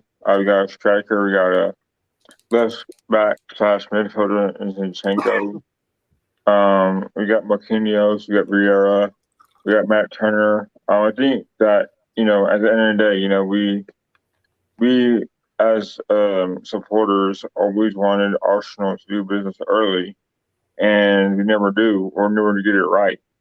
This time we got it somewhat right, but we still didn't get need it done we late. still have needs. Yeah, so I think whenever Arsenal, I was watching the whole deadline show and wasting my time watching that, and every time they put in a bid in for Luis, I thought to myself, man, we're gonna get business done in time because we wasted all that time And on they that know just that. one They know player, and we should have maybe put our attention to Tielemans. Well, that was a little bit late as well because again we quoted him way too early in the season or the transfer or all season rather. Yet he wanted to come to Arsenal. Yet there are no negotiations, and that's just frustrating. Is that we didn't get a midfielder or a winger, and hopefully Marquinhos can become good, real fast. Yeah. And we have to worry about that. But at the end of the day, we kind of missed some targets there. I'd feel a lot more confident with what we didn't do today if we'd have gotten a midfielder of any kind, a Tielemans or some kind of midfielder that we could use in. Now we're going to see Tierney playing left back, Zinchenko playing in midfield, and Granit Xhaka playing further forward. Can I just say Tielemans is such a weird one because everything sort of had been laid out there and all the right things had been said. It's like the only thing that I can think of has happened is that when we played Leicester last and Mikel got to see him up close, maybe they both happened to be in the toilets at the same time, and it was something very simple that Mikel Arteta noticed that he doesn't wash his hands after he's been for a week. Yeah. Something small, but something because if we like, especially now the pressure, you would think that the injuries that we've had is like, well, maybe I'm not so sure. Now I've got an injury. Now I've got to push the button. Why not Tielemans? What has happened there to make you think I'm going to go for this other guy? And while I'm going for this other guy, I can put the feelers out for Tielemans so it all slots in if something goes wrong. I don't get it. Yeah, I don't get it. So which means they probably didn't really want Tielemans. It seemed they weren't interested as much as we thought. Like as you said, if you can't get a defensive we were more mid, interested. or maybe they want a free next year. Is that what it is? I don't know. Playing the long game. BX Gunner, great point here. Huge factors in our window was Saliba settled easily. Didn't Tony disappeared. If Saliba isn't playing the way he is, we're in terrible shape. Because coming into the season, I'm not too sure how many people said, you know what, he's going to solidify that starting position. I don't think anybody was thinking that coming into. I don't think anybody was saying, you know what, he's probably got the center back position down. That's his. Nobody's taking it away from him. And I didn't know what Arteta was thinking. If it was but he wasn't. He probably if we didn't have injuries, he probably doesn't start. This is no different than when Gabriel got to play. You had Luis in. Luis gets hurt. Gabriel goes in, has a really good first game. What injuries? What injuries are you talking about? Luis didn't. When we had Luis and Gabriel, Luis didn't start, and Gabriel started in that back line. And Gabriel scored in his first game as an Arsenal player. You're saying there's a scenario that Saliba would not have started the season with us. No, start a game. He wouldn't have started the first game with us. If what? Start the game. He wouldn't have been starting in 11. Oh, okay. Yeah, Gary's saying no, he wouldn't have been in the first 11. He wouldn't have been the first team. He wouldn't have been in the starting 11 because the only reason why that happened is White had to play. Yeah. On as a fullback. That's the only reason why Saliba started. Yeah. Bit like Gabriel, like you're saying as before. They're exactly the same scenario. And then we looked at Gabriel and said, we got a winner here. And we just rolled that. A happy accident, right? Happy accidents. Yeah. Second, and that was not planned. Both times not planned. We just got lucky. I get what Gary's saying. Because maybe he's sitting on the bench and we don't see the same Saliba coming in. Because guess what? He's like he's like got contract situation to talk about. You don't know that for sure, though. No, I'm telling you what happened, and I'm telling you it worked in our favor. But I'm not telling you. But it wasn't planned. It was not planned. You don't know if Tomiyasu was fit. That it could have been Saliba. He didn't start the season, so he wasn't fit. Okay. He I'm didn't I'm start not. the season, so he wasn't fit. I mean, You're I can not. only go by what I tell you what I No, I see, hear and what what I Gary's saw saying. is we Well, got I get lucky, it. well, and you know what? He's taken it by Happy accident. he's gripped this opportunity, and he's I going don't know. 100%. I think it happens from preseason as well. I don't think it just happens first game of the season. I If don't think I'm, you thought he was going to be our starting center back. it was my fear. It was my fear that You didn't think he was. You didn't think he was ready to be our center back. So you were no, saying the same no, thing, but you're no. arguing with me. I'm arguing with you because I thought he should have started. It was my fear that Mikel Arteta would think differently. Oh, I That's what didn't. I'm I telling don't you. think. I don't recall anybody saying. I think it's easy that he's got that position locked down coming in. No, No, because you're I thought we'd thinking see him of in cup games or the Europa League or played like something of that fashion. We'd see because an appearance, right? Ben White played with And us him last sat on the season, bench so for a month. you would have thought Ben White had a jump on Saliba because he played the full Yeah, season last season. exactly. And That's why did I he thought. not get to play center back? It's because we had injuries. Yeah. We had Okay. injuries. This is a longer conversation. No, it's not that long. Time. We had injuries. That's the reason why White had to play fullback. We can Or else he- revisit. We can revisit this sometime. That's a visit. I win. Move on. Gary, as the host, I will be gracious and let you think that you won. Okay. Huge factors are Saliba has settled easily, and Tony's gone. You think you're going to get an easy ride? No. He's in my ear now. Jesus and Zinchenko brought the mentality. Definitely agree with that. Yeah. Rule wanted a third striker. We all did, I think. A central defensive midfielder and a left center back still missing. Listen, you can go on and talk about the quality. Cedric shouldn't be here. All of that good stuff. Alonso, any final thoughts on the window? I didn't want to dwell too long because Arsenal, as I said at the start of the sequence, didn't dwell too long on it today either. Yeah, I mean, in a way, it's kind of tough to lose Bellerin. I thought that, he kind of had an injury the way he didn't really have a chance to come back from Arsenal.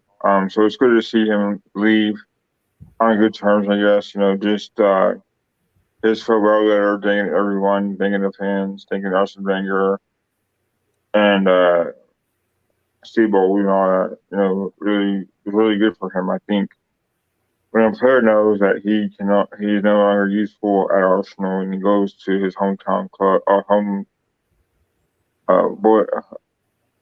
hometown club, I guess, in Barcelona is kind of a good thing. Seeing Anthony Niles leave on loan again to Southampton will do him good. Whether or not he comes back, it's kind of time will tell. I just wish he would have succeeded at Arsenal. I would really want him to do well. But I hope he does good at Southampton. He deserves some playing time.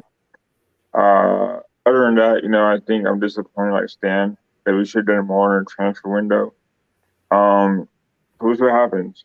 January is gonna be different. I think. Hopefully by then we'll be in the same position, at least contending for the title for the league. So yeah, we'll see what happens. But yeah, I'm disappointed. But yeah, yeah. So.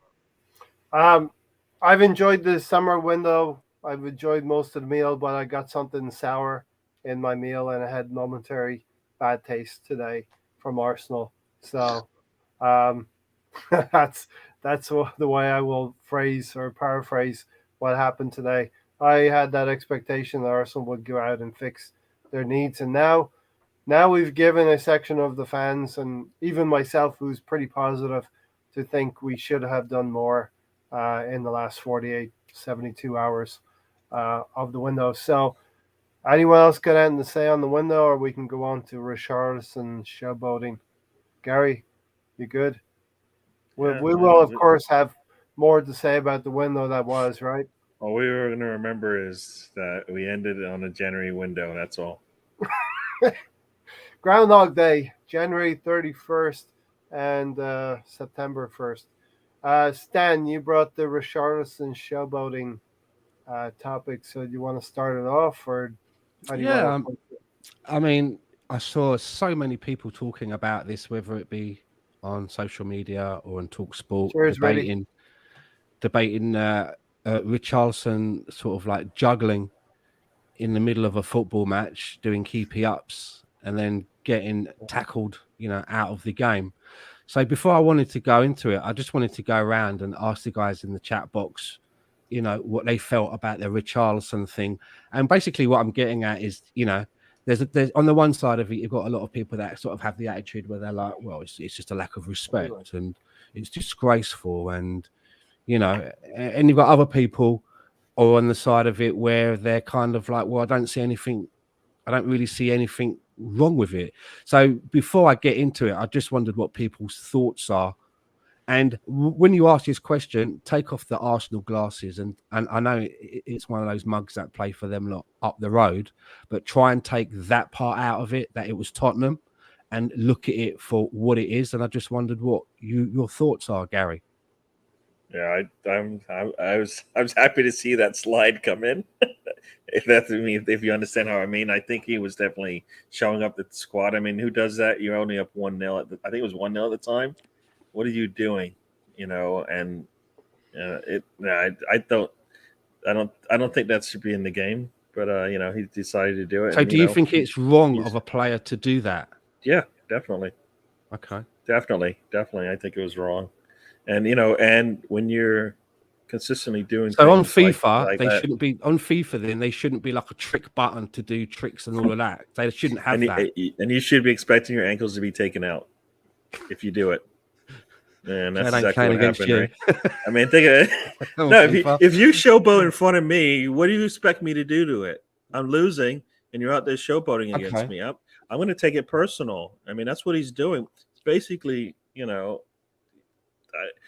the old days, you think somebody would do that and not expect to get punished for it? Okay, in the old days, okay. Yeah, I have no doubt. Then, right? This is a subject that I've really been thinking a lot of. So you think in Gary's eyes, it's like a lack of respect, and so another player coming in with a really bad challenge, you think is okay, rather than if you're on the opposition and a guy's doing that, try and get the ball off of him fairly. So coming crunching in, you think that should be like that the referee should allow that. He shouldn't book the player for coming in, and just crunching the player who's doing the juggling or showboating. Not much you can do about it, but that you're going to pay for it. You know what I mean? You're going to pay for it. I agree. Would you? That's what I'm going to say. Ray, what do you mean you agree, Ray? I agree with what Gary's saying. It's an unwritten rule that if you're going to do this on the pitch, it's a disrespect to the profession. They're professional footballers. They're out there. They're getting paid every week as well, and it's like a code of conduct. Stepovers. What about doing a step over? Step over is different. What about doing 2 stepovers? That's fine. How about 3? How about 11? What I'm trying to say is there like a limit of what you can and can't do? For example, I remember that Thierry Henry ball where he received the ball on the left-hand side, and as he ran along, he done like a keepy up past a couple of players before coming into the box. He's running down their pitch to what? Get away from the defenders, not standing there practicing his trick shot, his trick uppies, or whatever you want to call it, in the middle of a game. Okay, it's a big difference.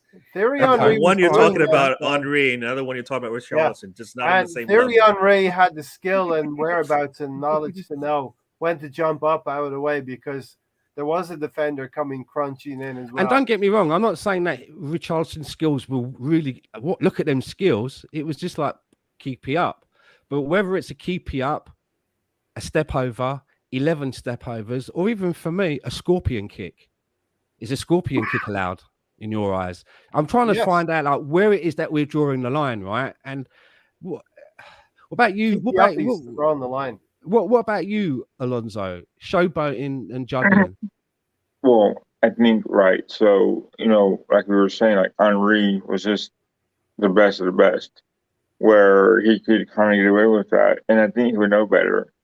But with Richarlison, he's always been a head case, and I'm surprised Spurs paid them as much money as they did to get him. Now back to what your guys were saying about the side tackle. I don't mind that at all because, it's like, how dare you show me up whenever you're juggling and making a fool of yourself? But then Football. be better than him. Was Be that? better. Don't be better than him. Don't let him show you up. I mean, Listen, come on. I mean, look at the alley Oh, shuffle. yeah. The alley. Look at boxing. Look at boxing. There's a lot of showboating in boxing. Henri was showboating. what's different? as well. What if he was sitting there? I mean, he did that, is and that then- allowed, or should that be? Oh, what you doing there? Showboating and all that Ali stuff, and swinging this arm around, but then hitting him with that arm. You know what I'm saying? But Charles is the head case, Dad. He Oh, yeah. does that all the time, right? So And I'm only using him because he's the one that's done it recently, and it's causing the thing. I'm not concerned that it's Richarlison or Tottenham. I mean, the juggle that he did was stupid. It wasn't anything really that good. Do you know what I mean? And the fact that everybody is one of the reasons I believe that one of the reasons he did it is to have exactly what's going on now. He wants people to be going like he wants it. He does it to wind people up. Interesting. It's part of his shit housery. We've seen some of that. Somebody. I think there was an ex-player. I think it was a big player. Said something on Twitter. Richarlison commented, "Keep crying." Yeah. Keep crying. Yeah. Now here's the thing, right? Well, I mean, look, George Best, right? One of the best players to grace the game, right? George Best, right? He used to dribble the ball, take it past the player, and then he would check his run and allow you to get back in front of him goal side so that he could dribble past you a second time. Yeah. Is that not embarrassing? Is that not, look what I can do? Okay? No, I mean, there's a clear difference in skill there. But what about the player Rach Carter, who played for Derby County, Hull, and Sunderland? Yeah, Rach Carter would routinely trap the ball on the field, stand there, and beckon the team towards him. Sometimes he would get so pissed off at decisions, he would leave the pitch and go and sit in the stand, and then come back into the game. If you think that Rach Carter was bad, right? What about here's a name from the past, right? What about Len Shackleton? Len Shackleton, right? He would play 1-2s with the corner flag. Len Shackleton, right? Listen to this, right? In a game against Arsenal, right? He feigned boredom. He brought the ball into the penalty box of Arsenal. He then feigned boredom by trapping the ball, pretending to look at his watch. He then produced a comb and brushed his hair. That team that he was playing for, right? He was playing for, I think it was Sunderland at the time. They were beating Arsenal. Hold on. They were beating Arsenal 2-1 with 5 minutes to go. And that's what he did. That's what I call showboating. He stopped the ball in the penalty area, looked at his watch, and then produced a comb and brushed his hair. That was entertainment. It was up to the opposition to do something about it. What about when Neymar done something? I think it was either for PSG or I don't know if it's PSG or the Brazil team, and he done some sort of juggling, and the referee booked him for it. I'm sorry, but I don't get it. No, yes, it might be arrogant, but I look at it this way: it's arrogant if you try to do it and you don't pull it off. It's a little bit like the boxer that comes in with loads of pyros, big music, loads of stage dancers. It's the whole fucking shebang, and the guy gets knocked out in the first 5 seconds. You look like a bit of an idiot. But if you can pull it off and do the business, you're like, fucking no, look at this guy. Tyson Fury coming in, sat on a throne. Look at somebody put in the BX Gunner, JJ Okocha. Look at the tricks he used to do. What about Pele in Escape to Victory, man? And Ozzy Ardiles when he flicked that ball up over his head? Yeah, but you know what I'm saying? Let me ask you a question, mate. If you could do that, would you not do it? If you had the talent, to do that, Ray, would you not do it? I would. But in either case, you're going to pay for it. Is all I'm going to say. You want to do it, and like you said, either I stop you or I put a little extra on you when I come in. If I'm going to run along, right, and do one of them Pele things where he flicks it up and it comes over, and I go past a player, right, and then that player wants to turn around and fucking stud me, then the referee needs to take action because I've done nothing wrong. All I've done is use Yeah, my but no, but superior I'm not. skill You're talking to about go the past actions him. of If he Richarlison. can I'm saying he can but do again, anything he wants. But if he gets retaliated, then he shouldn't be surprised by it. he You know shouldn't what I be mean? surprised by it. But then that the player that does the retaliation, if it's It's illegal, punished. He's going to get gets punished. punished. Yeah. Yeah. Yeah, I don't mind Yeah. that part. I'm just saying you can't showboat like that and not expect a retaliation at some Yeah. point. It may not happen in the game, but it may happen some other game, but it will happen, right? And So Richarlison is always feigning, a foul, like rolling on the ground like he broke his leg, and then he does that, and you're like, okay, yeah, I right, find whatever, myself- Yeah, that's it. The Strangely, rainbow. I It's called a find myself- rainbow flick. That one where you do that thing. I mean, all I'm saying is, if you can do stuff like that, would you not do it? Fucking hell, look at Pele for fuck's sake. I don't think that's I mean- where you started this conversation, because this conversation was The conversation is what's wrong with showboating. he can show all he wants. He's just going to pay for it. Is all I'm saying. there's But showboating. what my plays the argument wrong was team. is that there were a lot of people saying that it's a disrespectful thing to even do. You shouldn't be doing that. You're showing up the other team. Why? Well, because I've got more skill and talent than them players. Ronaldinho. You can't Scoring say like people brought up. from a corner flag, right, is a talent that guy done. Should we start fucking just like beating him up then? No, He but did that. we're talking about two different things, right? Because It's not. as part of the game, he's not doing it as part of. There's no reason for him to have to do that. He could just put his foot on the ball and just sit there, and it would accomplish the same thing. He definitely showed him up, and he got and like somebody said, you know what? I take umbrage on that one. I'm going to put a little tackle. But that's on not you. right. Yeah, that's not right. That's Steven said. If you show me up, That's not right. No, I'm sorry. I'm coming after you. I'm sorry. When You it can't comes do that. to- when it comes to That's like disrespect- basically what you're saying, Gary. What you're saying basically is right. If I'm sat on an underground train and there's someone sat up opposite me eating some kind of fast food and I don't like the smell of it, I can get up and punch him in the face. That's what you are, mate. No, but if you walk over, you're eating are. something I don't like. You're and saying you walk, that, and I don't like that. So my reaction is no, to go diving in. No, and, if you and walk over him. and you blow your breath in my face and then run off, that's what Richarlison did. This if is he's want to talk about- if he's standing there doing keepy ups, then go over there and try and get the ball off of him. Here's Don't go the thing. sliding in and crunch him up. Well, Stan, that's not. It's the first three words here that Stephen has. It's just disrespect. If you're showboating to the point where you're disrespecting a fellow professional, then you better expect to have a challenge come in on you or somebody take care of you. A Vinnie Jones in a team will take care of you. You will get that. So is it not disrespect with George Best dribbling past players, slowing his run down and checking his run to allow you to get in front of him? Skill. Really, in my opinion, that's skill. But why? He's already got past the player. Why is he slowing down? Why is he not keeping going? Richarlison is playing 3 or 4 keepy uppies like you can't get near us today. Then get near him and get the ball off of him and run off of it and do something, and he'll be like, The "What guy an did idiot!" get near him, put him down. Yeah, but you not like fuck you. You're showing me up because I'm a clogger, so therefore I'm going to clog you. No, try and get the ball off of him and do something about it.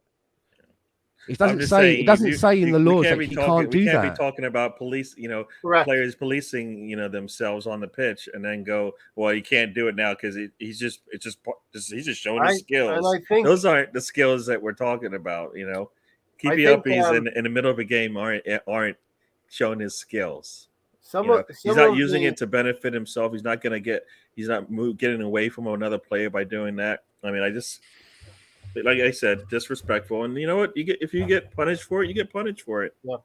Listen, and the other thing is, we would. So if he was running down the pitch, headering it, and going past everyone, and then is that disrespectful? If he had the talent to do that, or you've seen it, right? You've seen that, right? Shoulder, like Maradona Maradona put the used ball to in do. his head and just run down the pitch. Yeah, you can't get away from him. Stan, he was doing that deliberately, goading the Nottingham player to. Therefore, he's won. He achieved what he was set out to achieve. Stan, don't play football with me because you're gonna do something. I'm gonna take you out. But he's won there, right? He's won that battle right there. So, Stan, you referenced a couple of things that were in the maybe 60s, 70s, 80s. At a time, Len Shackleton, was my man more Lenny. of entertainment game. Now it's all about getting results, right? Everybody's under pressure. 3 points are valuable. I've watched games in the 80s where they've had some fun with the referees. The players were just enjoying themselves. The game's gotten a lot more tense, where we have to get results every day of the week. I would not want Bukayo Saka doing that, because you're going to invite a tackle that could potentially injure him, and he's going to be out for 3 months. You don't want him doing it, right? If he gets it all wrong. Okay, it's a little bit like it's a little bit like the Arsenal. It's a little bit like the Arsenal penalty with Robert Perez and Thierry Henry, when they wanted to like pass it to someone and then score, right? I mean, is that not disrespectful? It's a penalty, for fuck's sake. All you got to do is run up and kick it. But no, they wanted to add something onto it, and they got it wrong, and everybody ridiculed them for it. Had they done something and maybe it had gone into the top corner, it might have been, wow, we haven't seen that before. So it all depends on what it looks like. With Richarlison, he wasn't running down the ring, juggling on his shoulder. He was just standing still, juggling the ball, taking the piss. So then it's up to the other team now to fucking get their backs up and go, we're not having this. We can play better than that. Fuck this shit. But go charging in to like bring him down just to go, fuck you, disrespectful. 1 minute you say he's taking a piss, so it's okay. Yeah. If you're taking a piss, that means you're going to get something back. But it's shit housery, exactly, isn't it? And you're going to get something for that. That's As I say, this is a man that when he's ridiculed on Twitter, his answer was, he didn't hide, didn't say nothing or apologize. He just said, keep crying. As far as he's concerned, he's won. No. But he disrespected players on the pitch, and that's what you get. You can't. You say all these things about what he's doing, and then you're like, no, it's just part of the game. No, it's. I don't understand with disrespect. I think pulling the player's hair is disrespectful. You just said it. What did you say it was? Yeah, he's taking the piss. I said he's taking the piss. What does that mean? There's a difference. That's like taking the piss.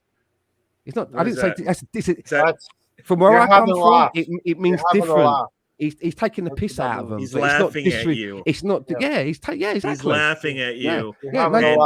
That's disrespectful. No difference than when you score a goal and you run past the opposition fans and you go, you're laughing at them. Of course you're laughing. They're the enemy. You're supposed to laugh at them. That's what they're there for. And that's what you want to do. Fucking hug them. But then it's disrespectful. Yeah, but he's laughing at them, but he's keeping it within the realms of the game, isn't he? He's not doing a hand of God, like cheating to get ahead. He's doing a keep you up. You don't see it often. He's taking the fucking piss. Cheat, though, so if that's me, if that was me, I would mark him out of the game. I'd make it difficult. The history of that player is that he's cheating too. Right? He's falling on the ground. He gets nicked, and he's on the ground for like 20 minutes with a broken leg.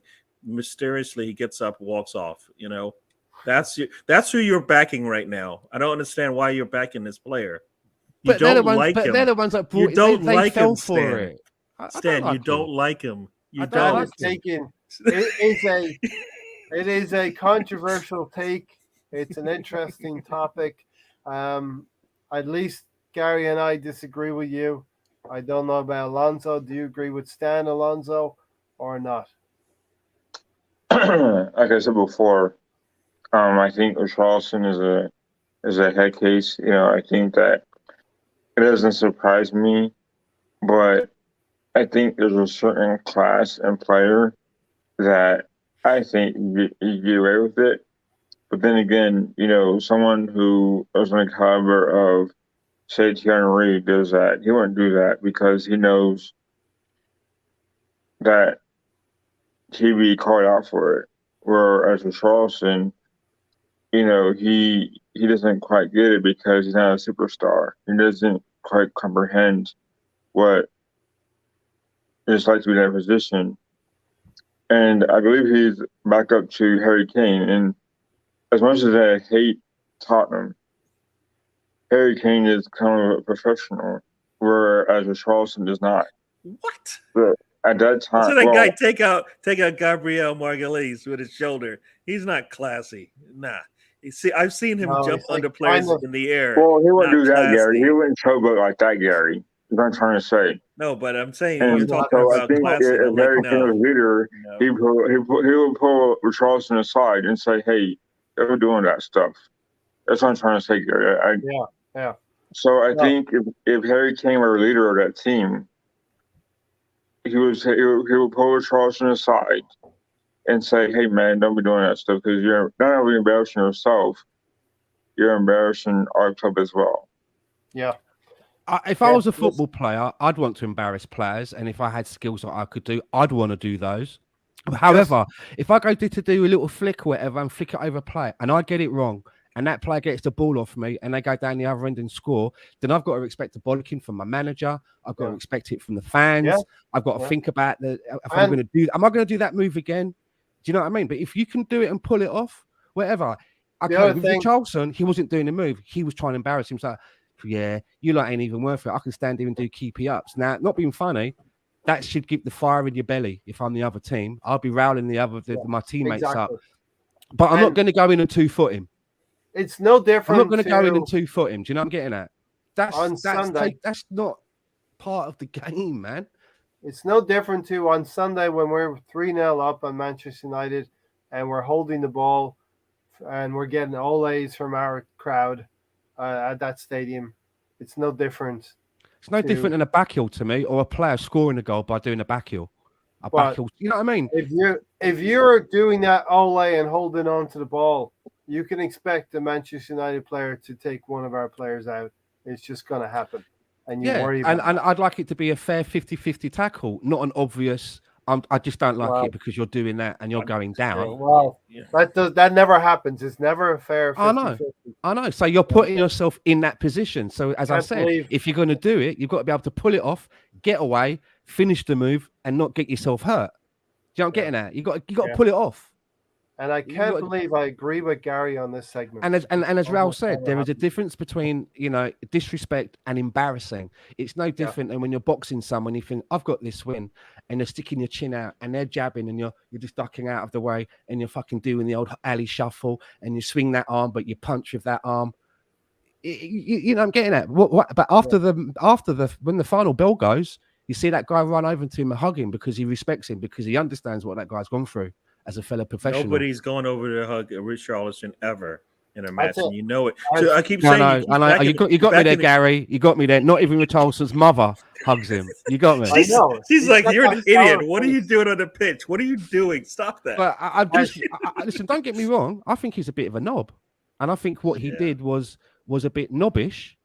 But I get it, and I don't think it. I don't join the camp that says fucking too right. He should be fucking broke, two-legged with studs, or what's he fucking doing? It's football. As long as he's not using his hands, he's not breaking the rules. Apparently, we can pull hair. Remember, apparently, pulling hair's not in the book.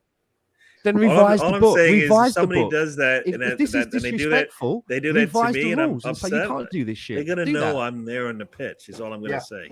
And it probably happened when they were losing 2-0 down. They're losing, and Tottenham are going to win the game, and you're frustrated because you're not getting the ball. They're holding on to it. I actually think them penalties that people do. They do them penalties where they jog up, don't put nothing on, no speed into it. They jog up, do a bit of a jog, and then they just go tap, and the keeper goes that way, and the ball. I actually think if I was the goalkeeper, I'd be embarrassed. I would be embarrassed. I don't know if I'd think it was disrespectful though. I think there's levels where the embarrassment becomes. Should we be saying stop?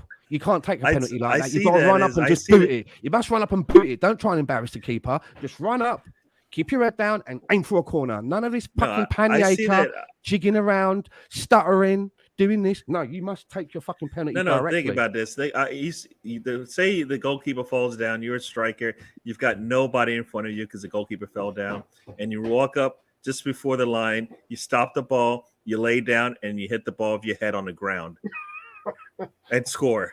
I'd do that. I love that.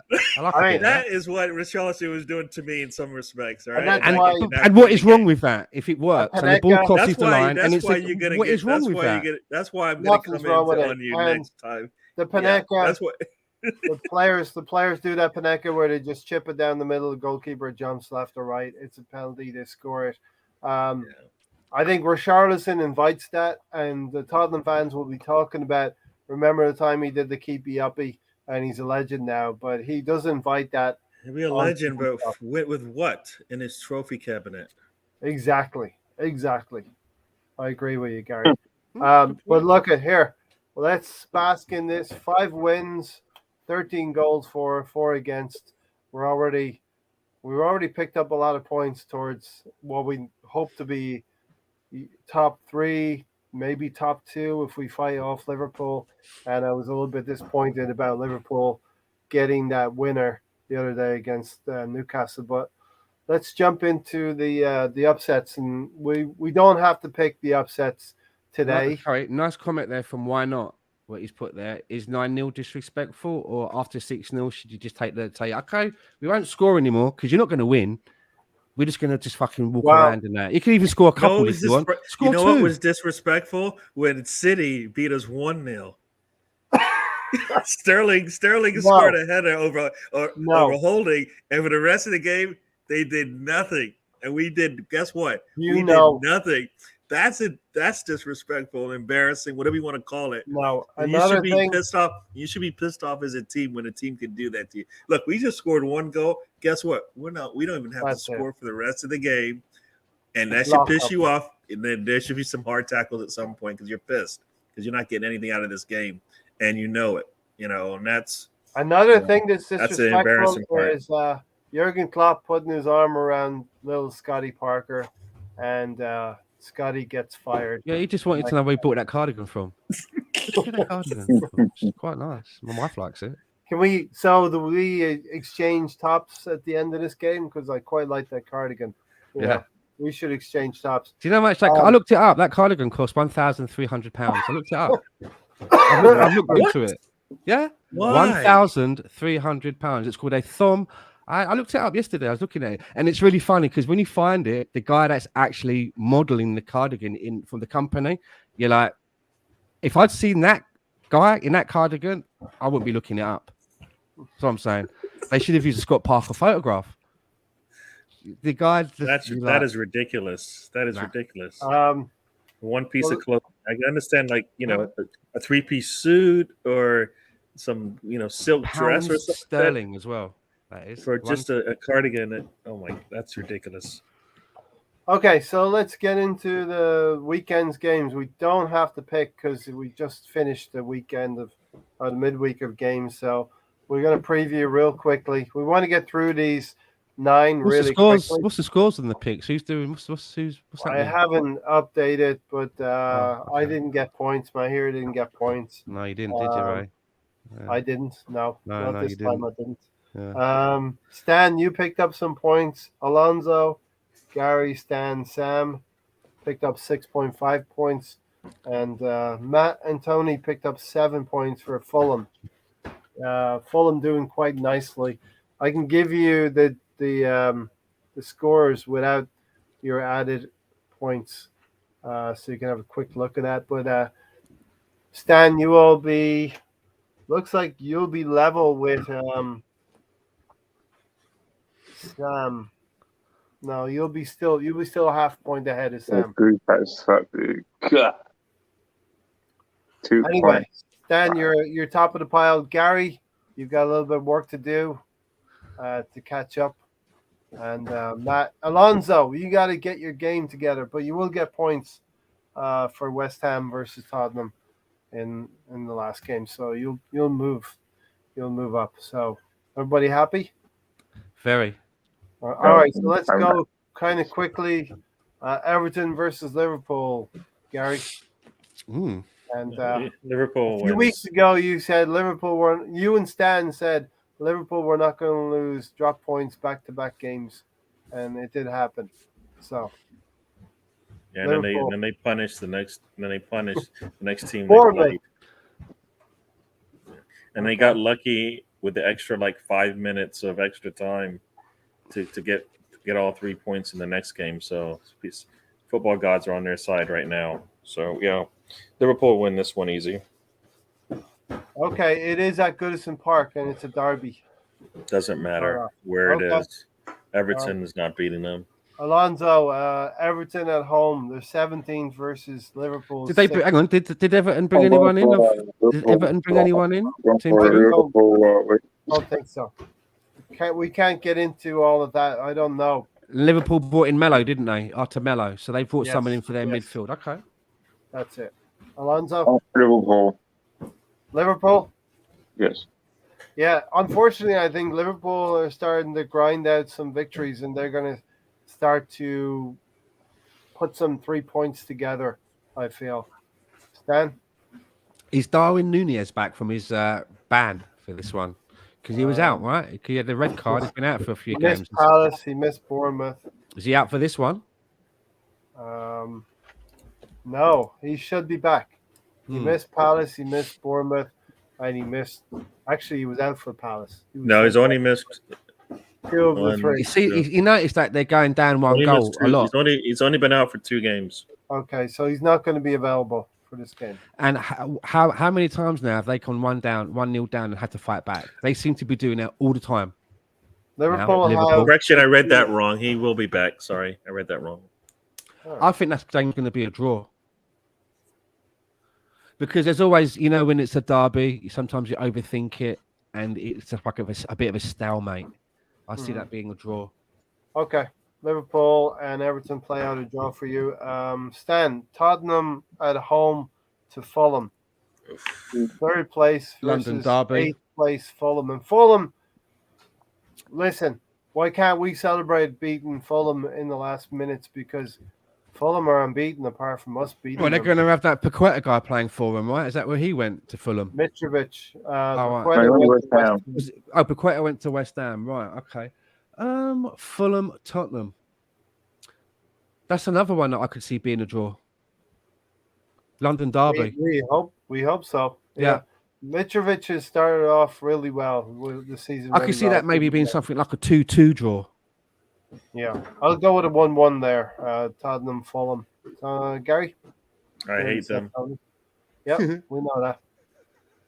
That's not the question in hand. The question I don't like them.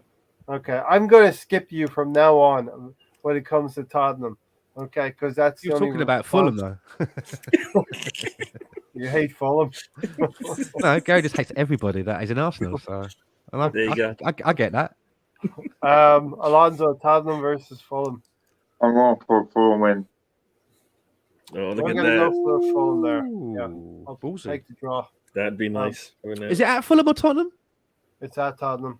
Ooh, okay. Alonso, Nottingham Forest versus Bournemouth, 15th versus 16th.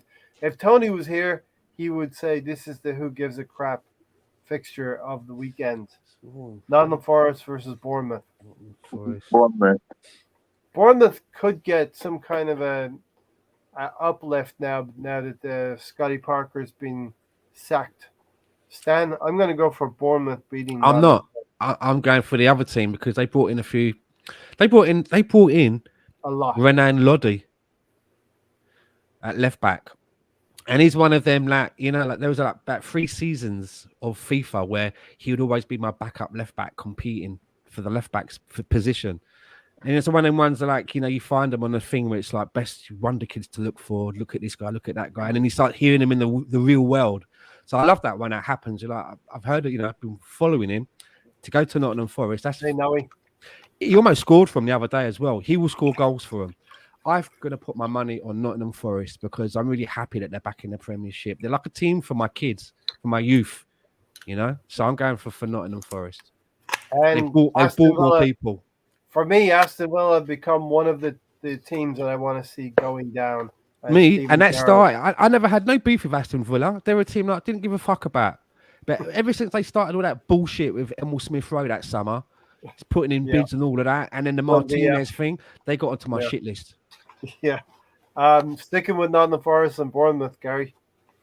My initial thought was Bournemouth's gonna get a win, so get a win. They're trending in that direction. The manager bounced back. They bounced. Sam Allardyce will be installed. Who knows? Gary, I'll stick with you. Chelsea versus West Ham. 10th place Chelsea versus 14th place West Ham. And Chelsea lost at Southampton recently. Yeah, I kind of feel like at some point Chelsea's going to right the ship. So they're playing at home. I think they get a win. Yeah, they're pretty decent at home. Yeah, no, I think. I mean, they've just been Aubameyang. loading up on players. I mean, how many players did they bring in?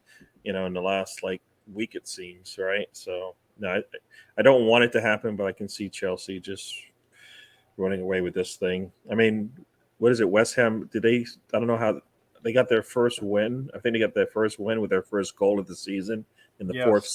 fourth game of the season. So no, I think. It's probably gonna be high scoring, but I think Chelsea will finish this thing up. Chelsea seem to like their home comforts, and Mm. going away from home to Leeds, they lost. Mr. Tom will know they lost 3-0, I think, at Leeds, and they lost to Southampton recently 2-1. Alonso, Chelsea, West Ham. Derby game. Oh, this is a derby game. This is a derby game. Though Yeah. Chelsea are at home, but West Ham's been playing a little bit better, and I think they got some pretty good players in the transfer window. With that said, I think Chelsea just have a lot going on. I think that they have new players coming in that aren't going to play because it's the first game, and Aubameyang is not going to play for a while. So I get it. I give it to West Ham. Yeah, West Ham seem to be getting their act together. I'll go for a draw there myself. Stan, what do you think? Chelsea, West Ham. They brought in Paqueta, right? Paqueta, you're right this time. Yeah. Yeah, it's going to be very interesting because this is a player that it's going to be a little bit like what's his name, Buendia. When get Buendia, and then you watch him, you get to see him each week, and then you're like, oh fucking hell, I'm so glad we didn't get that Buendia. So and it's a little bit like the other guy that went to Bruno Guimaraes, right? Bruno Gummy Bears. You get to see these guys that you're linked with, and then they go to a place where you can watch them every week. So it's going to be interesting to see whether this guy is able to live up to the hype that we heard around him. And I just think that the timing was wrong. I think that had we maybe not got Fabio Vieira already into the club, maybe there was a space where Paqueta could have come in and filled. But having got Vieira, it's another midfielder, but I just think that was a type of midfielder that we already are okay with. That wasn't the area of midfield that we didn't need the surgery in. So going to be interesting to see how he shapes up. But what is the prediction? Another draw, I think. Yeah, it's an East London derby. No love lost between West Ham. Because the other one is as well. Chelsea have got a lot of players that are going to be settling in. How many are going to be put out straight away? I mean, you'd like to think, well, Aubameyang doesn't need to settle in. He's a player across the road, right? And I think it's an interesting season for Tuchel. Actually, you know what? I think I'm looking at a Chelsea win here. When I think more about it. It'll be an interesting season for Tuchel. I think he's not going to have everything his own way this season, and it'll be a little bit tricky for him. Mr. Tom remembers, then I'll start off with you. Mr. Tom remembers Brentford at home to Leeds United. Leeds stayed up at the last day of the season, helped by Rafinha, and that fixture is being replayed now in the Premier League. Mr. Tom will be happy to say Leeds are still in the Premier League. Brentford at home to Leeds, 11th versus 7th. I fancy Leeds actually. Yeah, Leeds to do it again. I fancy Leeds. Yeah, I do. I will take Brentford to beat Leeds. Brentford will probably be smarting. That's only because Ivan Toney plays for that team, right? That's the only reason. Not only. You're a liar. I don't believe you, man. Brentford they're a very tricky team, and we have to play them in a couple of games. Crystal Palace should have had them dead to rights in the midweek. Wilfred Zaha scored a great goal, but Bisa scored an equalizer very late on, and I think Patrick Vieira will learn from that as well. I'll go 1-1 Brentford Leeds. Yeah, I don't think there's much in it between them two. Do you know what I mean? No, not at all. Leeds and Brentford, Gary. I'm going to say Leeds. I think Brentford. I mean, not because of Tom, right? Outside of the big win they haven't looked as good as I thought they would. They haven't been as 4-0. 4-0 against United. Yeah, as consistent as I thought they would be. So no, I think Leeds has been more consistent. Actually, been more entertaining. I think this season, and most people thought they would be. So Yep. Alonso, why not wants to know, are you watching the game? We already know why not that he is watching the game. Don't mean to get anyone in trouble, but there was a lot of movement coming from the bottom right-hand corner. He's watching his NASCAR, isn't it? Martin Truex style. No, I think he's watching just Penn watching the State, football. right? Yes, Martin Truex got one. Oh, what are you watching? What is it? You're watching college football? Penn State? Yeah. Who's playing? Yeah. Who is it? Purdue, Penn State and Purdue. Purdue and Penn State. Never heard of the other one. I've heard of Purdue chicken. Have you? Not the same thing. Never heard of that. Who's winning? And Penn State just scored. Penn State. We could tell. I could see him celebrating. It's all good. Anyway, so work. who is not it? work here. Brentford? Nobody's I'm going getting paid M&Ms, blue M&Ms or anything like that, notwithstanding. Alonso? None of Right. this. So I'm going for Brentford. I think Tony's going to score a goal. So yeah, I'm going for Brentford.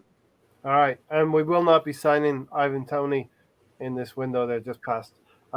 Alonso, I'll stick with you. Wolverhampton Wanderers 18th versus Southampton 9th. Wolves at home. Come on, it's an easy Wolves win, right? That could be a good pick. This is my upset special. You don't have to commit to this. Yeah, I I'm like going that, for it. Alonso. Juicy. That's a It's- tasty one, right?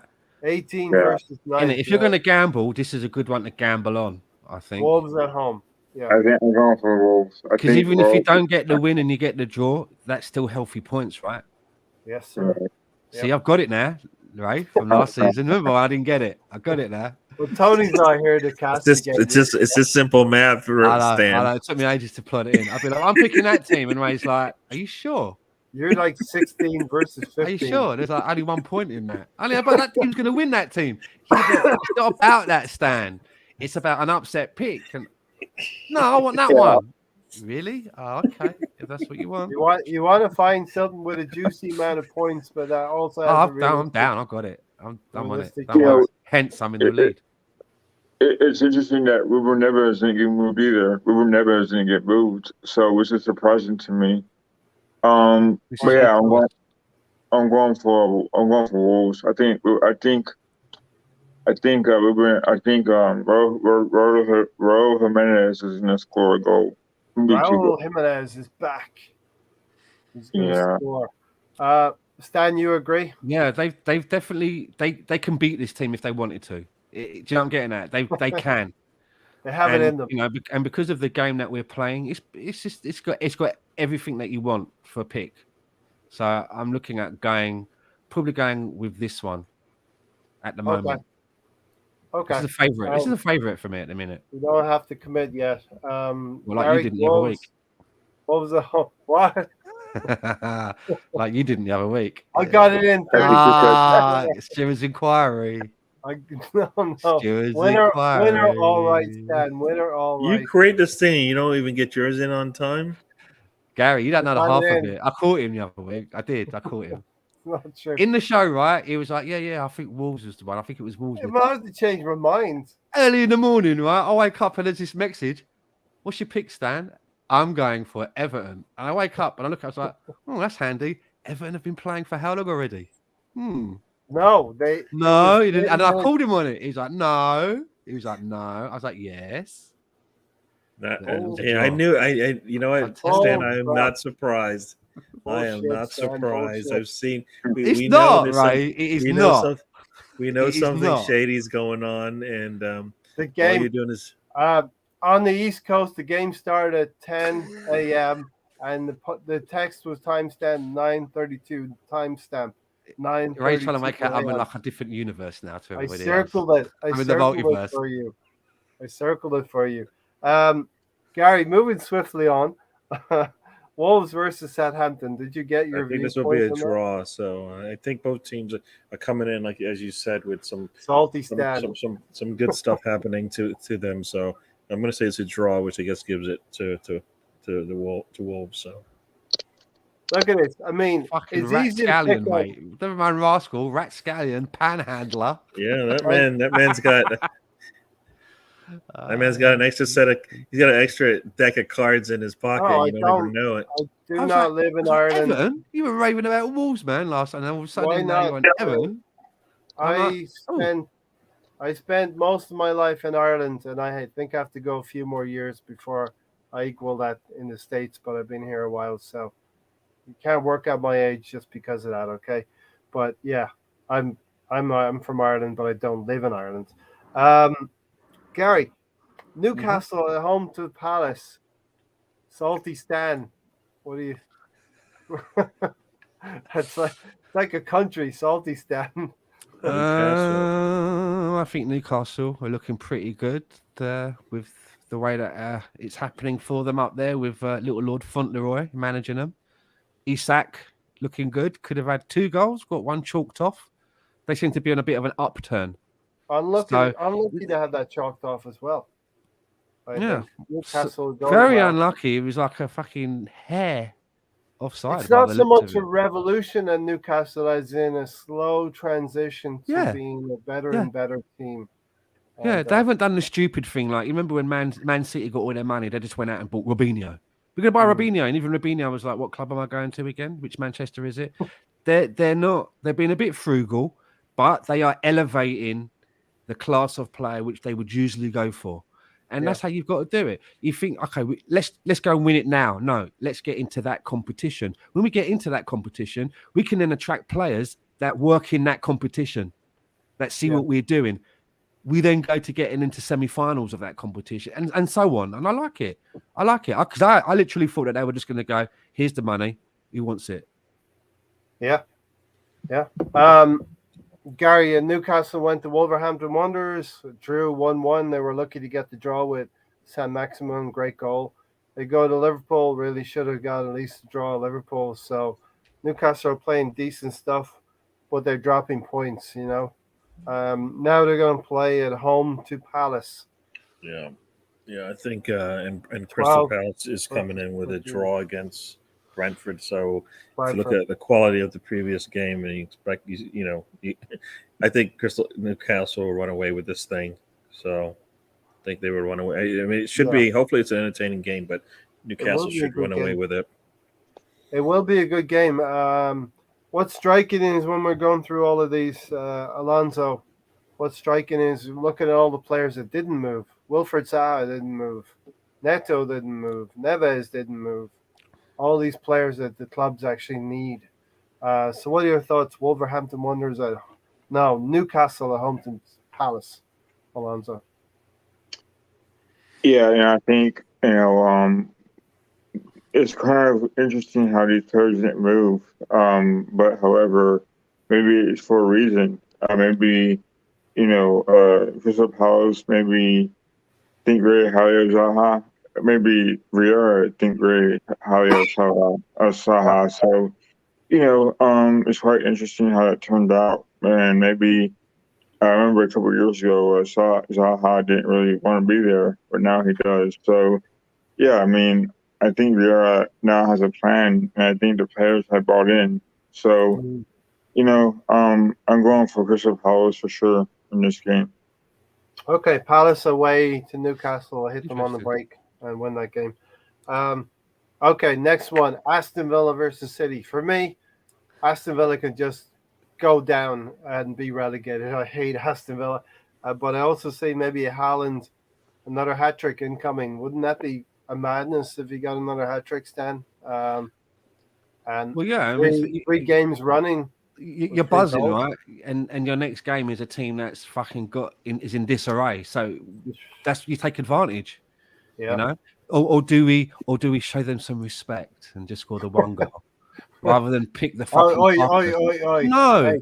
Fucking Haaland's going to go in there and try and pick their carcass dry like a hyena. He's not going to score 1 goal and go, I don't want to embarrass anybody. So, because you're in trouble as it is. So let's just win 1-0. Doesn't work like that. Stop showboating, Stan. Come on. Exactly. Don't fucking showboat, mate. Do you know what I mean? So, again, I think this could be a massacre. Be a massacre because, I mean, when we scored that second goal and the coverage that I was watching, the camera went to Steven Gerrard's face.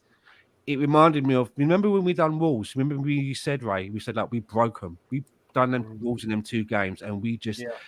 You literally slow motion. If on the video, you can see the Wolves fans' souls leaving their body. If you play it on slow motion, you see them leaving, and it was like that with Steven Gerrard.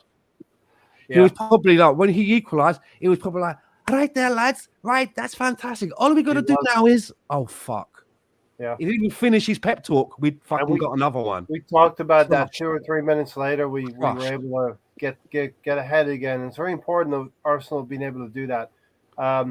Memories of Arsenal fans celebrating with a clear perspex to a Wolves fan on the inside. They were very close. We broke Wolves. And Gary, I want to see Haaland. I thought it was getting old with Haaland scoring 2 hat-tricks in a row, but I'd like to see him get another hat-trick. I wonder what the odds are. I'm not a betting man, but I wonder, there must be good odds, right? A 3rd hat-trick in a row. And if I'd say they're pretty short. I mean, I wonder what it is, here's how my mind was working on this one. I was actually like, they're just going to sit him because they have Champions League, coming up in, I guess it's 6 days, so it's not a big deal. But right. It's not going to be fun. I think Aston Villa, we might have a second firing in Gerrard. I wouldn't sign even if Haaland was available on a free. I wouldn't sign him though. Now, just think about this. We played Bournemouth. We won 3-0. And everybody said we had opportunities to score, and then Liverpool went out and destroyed them. We just played Aston Villa, basically, gave them the easiest. It gave them an easy goal. There's no way they should score on that. Yeah. All right. We should have won 3-0. What's City going to do? They're just going to destroy them.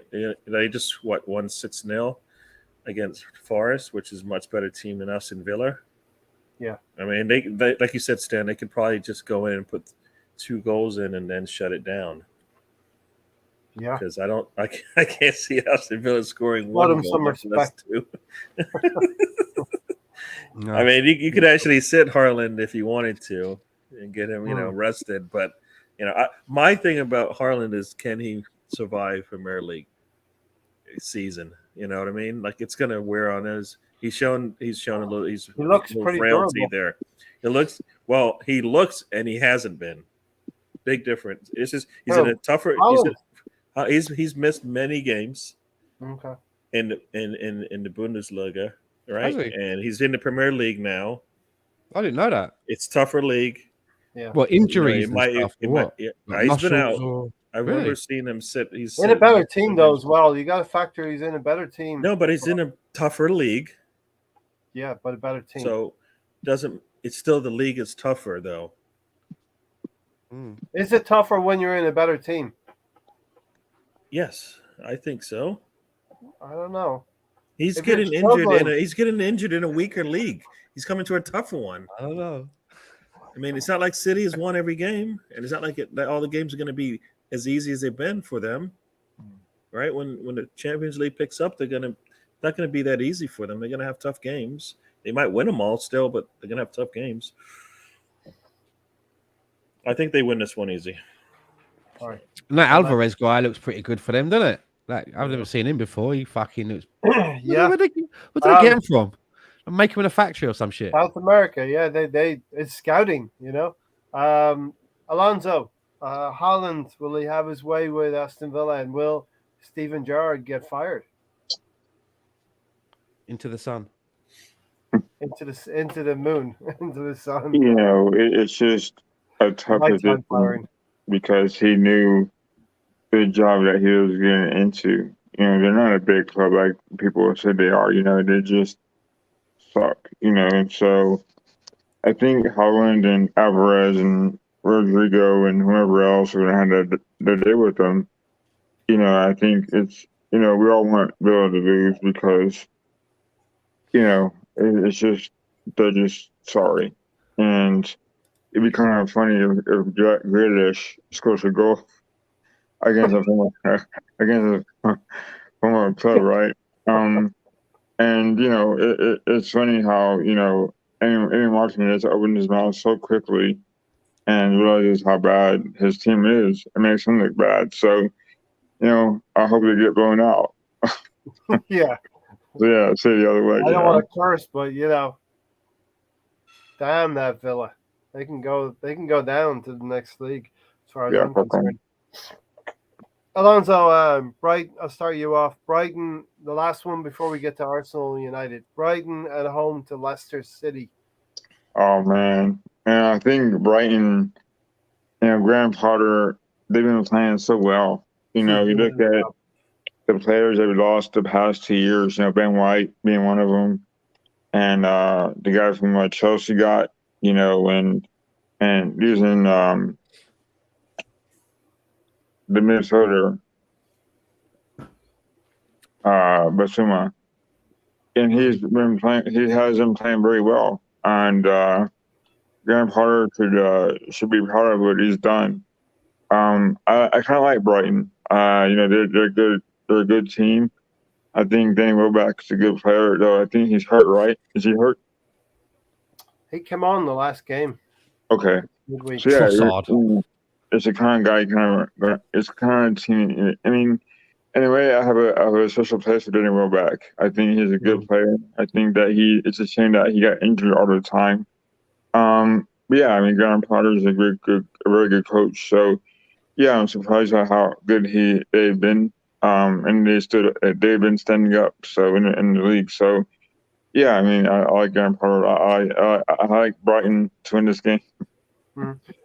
Brighton is that team that bring unknown quantities into their team, play them in their team, coach them up. Graham Potter has done a great job there, and sell the players for profit. And they tell the players, you can play well for us, and you'll get a move to a bigger team. Leicester have nothing. I backed Leicester in my upset to beat United. They didn't do anything today. They won't do anything against Brighton. Stan? Yeah, I did chuckle when I saw that you picked Leicester as your upset. I was like, he's losing points there. Losing points. It's not happening. You and Tony. But Brighton, man, they're like the little engine that could, don't they? They lose they lose key players, and you don't see a huge drop off. They still manage to continue getting results where they should be getting results, and it's going to be interesting to see when that manager goes somewhere else whether he can replicate it. It might just be one of those cases where he's got a really good fit where he is. Yeah, like sometimes a David Moyes at Everton, right?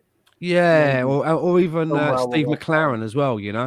Sometimes So, but really good what they're doing. Leicester City, Trossard. I really like Trossard. Trossard for me is a player that he's not world class, but he's a player that such and such is injured, he can play. You want to rest that player, rotate him, he can play. He gives you something. I really like Leandro Trossard. I like him. And if only his stats were better on FIFA, he'd probably be in my team, but they're not too kind to him on FIFA. So, he misses out a little bit there. But again, that's the sort of player that I think would be a great squad player because he's also competing. He's still getting better and, can keep a player out of their place. But Leicester, what's going on there, man? No investment at all in the window. Players are not playing for the coach, I don't think. This is a team that's just recently won the FA Cup. It was only a few seasons ago that they won the league, for Christ's sake. All right, they lost their chairman in the accident and things have changed. But, I mean, where does Brendan Rodgers go from here? Because no matter what you think of him as a manager, and there was a time when I was looking to him to take over after Unai Emery. And maybe before Unai Emery, he was always someone that I had there or thereabouts as someone that's a good tactical manager. I know some people don't like him, and he's a bit of a David Brent, and his personality is a bit weird. But just for the tools of the job, he does have some qualities. Yeah. But, I mean, what's he going to do there? His hands are tied. I don't know. And his hands are tied. Which fucking work miracles. What's he going to do? Would it be Rodgers or would it be Steven Gerrard getting sacked next? It's not even so much about that. It's almost like Leicester could be facing a big. They might drop out of the league. Yeah, because everybody else around them is getting better, right? Even a team like Nottingham Forest, for example, has signed Renan Lodi. Just as one case there. Leicester haven't done anything, and they've lost Fofana, which was one of their better players. They're now weaker. So how are they going to get to the promised land? If he was debatable, even if Fofana is that good. But yeah, Yeah, but they've got weaker while their competition has got stronger. That's not a good recipe. Aston Villa 19th, Leicester 20th. Gary, round this up with Brighton at home to Leicester before we get into the big one here. No, Leicester's in trouble again. So yeah, there might, like I said, we might see another firing this weekend too. Like Monday might be another manager looking for a job. Brighton can, should be able to handle this. Actually, could be funny if there's another firing. The managers could switch teams. Brendan Rodgers going to Bournemouth and Scott Parker going to Leicester. Stranger things have happened, right? Gary, start us off on the big one then on Sunday. The last game of the weekend is Manchester United. The revitalized Manchester United won 3 in a row, but we wouldn't say they've, outside of that Liverpool one where they had more determination and heart than Liverpool, that they've been that good, but they've got results, Yeah, I don't think they're. I don't think they're coming in too comfortable in this game. They did, like you said, they have won games, but Leicester City, they were lucky to get that goal. Southampton. The Southampton game, I believe there might have been I know there was controversy in that game as well, whether the goal they scored or if something else happened to Southampton. But I don't think they blew any teams away in the last 2 games. They've been getting wins. I think the Liverpool match, they showed up, but then they probably played to their competition. So they probably will play up for us, which is disappointing in that sense. But no, we should be able to win this game. They're still trying to figure out. They've got some new players coming in, but are they going to be ready to play in that type of game on a Sunday? I don't think so. Maybe I think we'll squeak out a 2-1 win. This will be our third 2-1 win in a row. Yeah, it's becoming a little bit disconcerting that we are. At least the second 2-1 win. Yeah. Yeah, but this one I think it'll be a little bit different in the sense that I like to think we will jump on them early, like we've done in the games. We've jumped on teams early. We just haven't put it all away. I can see us having a 2-0 lead and holding on when they do score. But we need to come out. We need to come out firing. We need to come out clinical, and we can do that to teams in the first 20, 30 minutes of games. So we need to do that because we're going to, this is our biggest test until October. Yeah. So this one, we need to show that I like that. We can have an 8-game winning streak in the league if we win this one. So the players should be up for this one. We don't come in and play here well, but you know what? No, Sunday we will, right? So 2-1 Arsenal. Stan, as Gary said, we go beat after this. We beat Everton and we beat Brentford. That's 8 games if we put away Manchester United on Sunday as well. And we'll never have a better chance, I believe, of beating them on their own patch. I disagree because we go into that game now weaker than what we were. We're not able to field our first starting 11. Mm-hmm. However, Man United have made an addition here or there, Anthony, whatever. So you could say that they come into this game stronger. So if they're coming in stronger and we're coming in weaker, then this is why I'm hoping that I'm just trying to be I'm trying to be pragmatic about it. And if we can come away with a point, I'd be happy with that. Obviously, I want to win. Obviously, I want to win. Obviously, I want to lay the ghost to rest. But looking at it in a way that we're not fielding the strongest 11 that we have right now because some people are going to be out. Whether you think Zinchenko or Tini or whatever, but, the midfield area, Partey's not in there. After Partey, El Neni's not in there. So we are fielding a weaker team. We've got Saka now who's going to have to shoulder more time. Because he's going to come in. Is this a game where you test the Vieira? This is a game where you test the Marquinhos? No. Probably not. So we are going into the game, I think, weaker than what we have done for the past games. And on the same turn of the coin, Man United are stronger because of those signings, like you said, Casemiro. We walk away with a draw away from home. I'm happy with that. Definitely. A draw should be the minimum. I don't want to get beat up there because there's a No. whole army. Alonso, there's a whole army of Manchester United fans ready to gas us up if we slip up there, and a loss would be a slip up. We get a draw. That's a decent result away from home in the face of 6 games, the first 6 games. Well, we should have had a win last year at their Yep. place, but we outplayed them. But with that said, I think that if we have a game Thursday, and then I think Arteta ought to be thinking about rotating, maybe, but then that's a risk as well. So, I will not be surprised if we see Vieira and or Marquinhos, because they're gonna need some playing time. And I like how at times this year that he's used the bench more often than the previous years, because he knows that there's talent on the bench, and I would not be surprised if someone from the bench score. So we'll see what happens with that, because I think that our bench is a bit better than theirs, especially going defensively. And I think Casemiro is still learning the English Premier League. So there's a lot to be seen about that as well. So, it's really tough to play there. But it's not possible that we get a win either. So I think optimistically we could get a draw, but we all want to win. Yeah. So I'm Definitely. going 3-1 to Arsenal. 3-1 Arsenal. That'd be great if we could do that. Gary, I think we'll set up as we're going to have possession in this game. We're going to be probing, and I think Manchester United should set up as the counter-attacking team because they've been pretty effective that way, right?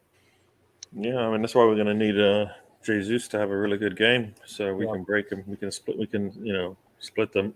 Break them. Open up things for ourselves. And that drive from Gabriel Jesus, the will to win, right? Yep. No. We need. That's what we're going to need. That's why I'm saying we need to get things early in this game. So Hey, Norma. I think we can do that. I mean, I think our 4 attacking players are better than theirs right now as a whole, the way they're playing. Yes. So, and their defense is not as stout as ours. So, I don't look at their back line and go, "Oh, I'm scared of them." Like I think our back line is a lot better. I mean, we have some issues in the middle. I want to win as well, so that this Lisandro Martinez thing doesn't gather pace. Max Mini. I don't necessarily think we're going to rotate in this game because this is a big game, and I don't think we want to be doing that yet now. If we're going to rotate, we would have rotated the last game where we should have had an easier win. This is a big game, so it should be what we can consider our first 11, which I think what we just saw in the last game. So, and they've got enough time. There's enough break, right? It's a Wednesday, Sunday. It's the biggest you're going to get. Yeah, we got an extra day because they actually played tonight as well, Manchester United. 00 Slice X said, so Xhaka and Lokonga is at Old Trafford. It doesn't help they can get a win. But I think that's probably, the team will probably be Ramsdale. I'd pick Tierney at left back. Because I don't know if Zinchenko is going to be fit. Gabriel, Saliba, White. Anyone disagree with that back 5 for now? I mean, I'm hoping it would be nice if our fullbacks were healthy, so we can maybe do something with Zinchenko in the middle. Yeah, so we'll come back to the Ben White thing then. Granit Xhaka and Lokonga might be a double pivot there. A little bit more defensive minded. I'm scared of bringing Xhaka closer to the back line. I just think that's just a disaster waiting to happen. And we don't need to do that right now in this game. So I would try to stay away from that. Let just see how Samba does. By a single, you play him as a single pivot then. I'm telling you, I'm just scared putting Xhaka back. How many times are we going to see this and go? All right, it didn't work this time. I know, but It never works. he helped Samba in last night's game a lot. Yeah, but Samba was playing by himself. He wasn't playing. No, It he didn't look was double pivot to me. When I no, looked but up, he it helped looked like Samba was there back there by himself most of the game. So, and I think he needs to get comfortable doing that. This is what Right. I believe. I think Xhaka will be forced to play a little bit closer to Samba at Old Trafford away from home. I think that's just a recipe for disaster. It's away from home. It's at Old Trafford. It's going to be a difficult game. I get it. See, for me, that's why. Then why don't you just go? For me, I'd rather go 3 at the back than to bring. Well, we kind of do play 3 at the back anyway because Tierney pushes forward. We could do that as well. Odegaard will play Saka, Martinelli, and Jesus, right? The front four kind of pick themselves. Well, didn't Odegaard had a bit of a tweak when he came off? Yeah, Ramsdale was holding his hammy. I mean, I've not looked today myself. I don't know how serious these things are. Yeah. So they're showing his ankle on the video, right? At the end of the game. So I think Marcello went to where did Marcello? He went to Leicester, right? Don't know. Marcello. I don't know. The Real Madrid player. He went to Leicester. Yeah. Did he? Okay. Yeah.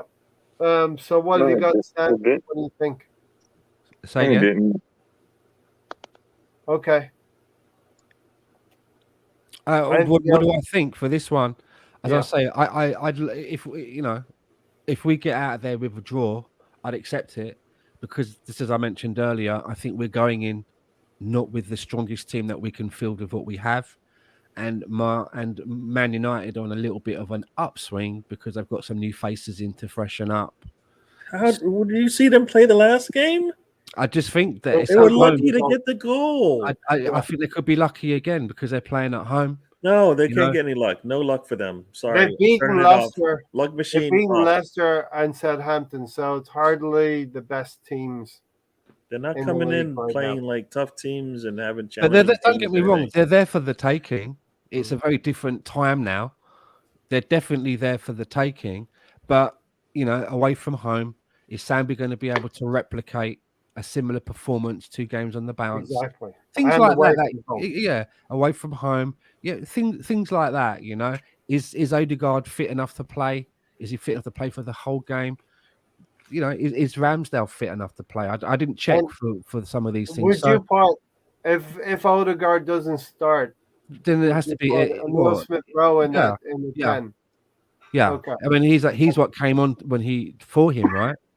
Yeah. We've still not seen, we've still got a jack in the box in Fabio Vieira. We don't know where he plays, what he looks like, how he plays, what's his best position. We've got a couple of players. Yeah, we've got a couple of players now that we can bring in. Marquinhos, maybe not in this game. Maybe not in this game, but yeah, but they're there. Especially with the Europa League coming next Thursday. So, Alonso, what's your thoughts on the game? And we'll get out of here. I'm dropping the link in here if anyone wants to come back. The Man United Arsenal game. Yep, Man United Arsenal game. We want to knock this Ten Hag stuff on its head a little bit. Yeah, I think that we got to come out the way we've been playing, but we want to beat them, right? But we also want to put some goals in and make them feel like they are back to come down to earth a little bit. It'd be interesting to see what Arteta does in midfield and also how he does as far as fullbacks go. Tommy Hassel, maybe. Right? Yes, or maybe move Zinchenko to midfield. Samba played great against Aston Villa, but it was at home, and this is away at Manchester United. So, do some changes. I guess I would make. Maybe put Zinchenko and partner him with Xhaka. I don't know. It's just tough, but somehow I think Arteta knows the plan. We'll see what happens. I don't know, but hopefully I'm confident. Jesus has played against United before at City. Maybe he knows some weaknesses there. Yeah, I think we should go all guns blazing, right? And hopefully get the win. Yep. I'm looking at a sequence from last season. We did put together 5 wins in a row. At one point in the season, we didn't get 6, but we have to get 6 on Sunday. The other thing, looking at the 2 L's there in the middle of the stanza, pretty much, that was when we played Everton and Manchester United. And Gary, we owe Manchester United a win up there at Old Trafford. Yeah, no, we have to. This is we're playing well. We need to show it on the pitch and get all 3 points and get out of there. So we're like I said, they might have some additional players coming in, but we definitely have we have Jesus. Nobody has a Jesus on there. They don't have a Jesus on their side. Yeah. Nobody that scares their back, our back line right now. Yeah. Right. If you look at their front pace. line, you look at our front line in terms of attacking players outside of Odegaard might not play, but Martinelli and Jesus have been playing really well, and I don't see that on the other side. So we're gonna get opportunities. They're not gonna be as many as we've had in games probably, but we need to make sure that we jump on them early. Yeah. So that's why I'm. You can lean to the new players coming in, but I'm leaning to Jesus and Martinelli having to go in there and maybe get something out of this game early before they figure things out. When they figure things out, hopefully they're looking at a deficit or 2-0 deficit right away. I hope their forwards will scare us a little bit. I don't know if Ben plays, but Tommy Asa's been getting more and more minutes, and maybe he's been groomed to start in this game against Rashford and Sancho on the other side. Listen, we'll get out of here. There is a backstage pass there if anyone wants to come back and say hello to us afterwards. Tony obviously got busy.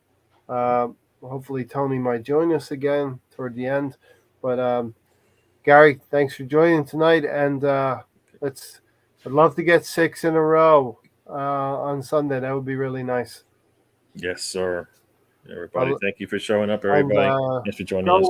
Go check out the trip on Monday night. Gary will be talking about the game on Monday night. Alonso, thanks for joining tonight. It's been a long one, but it's been a good one.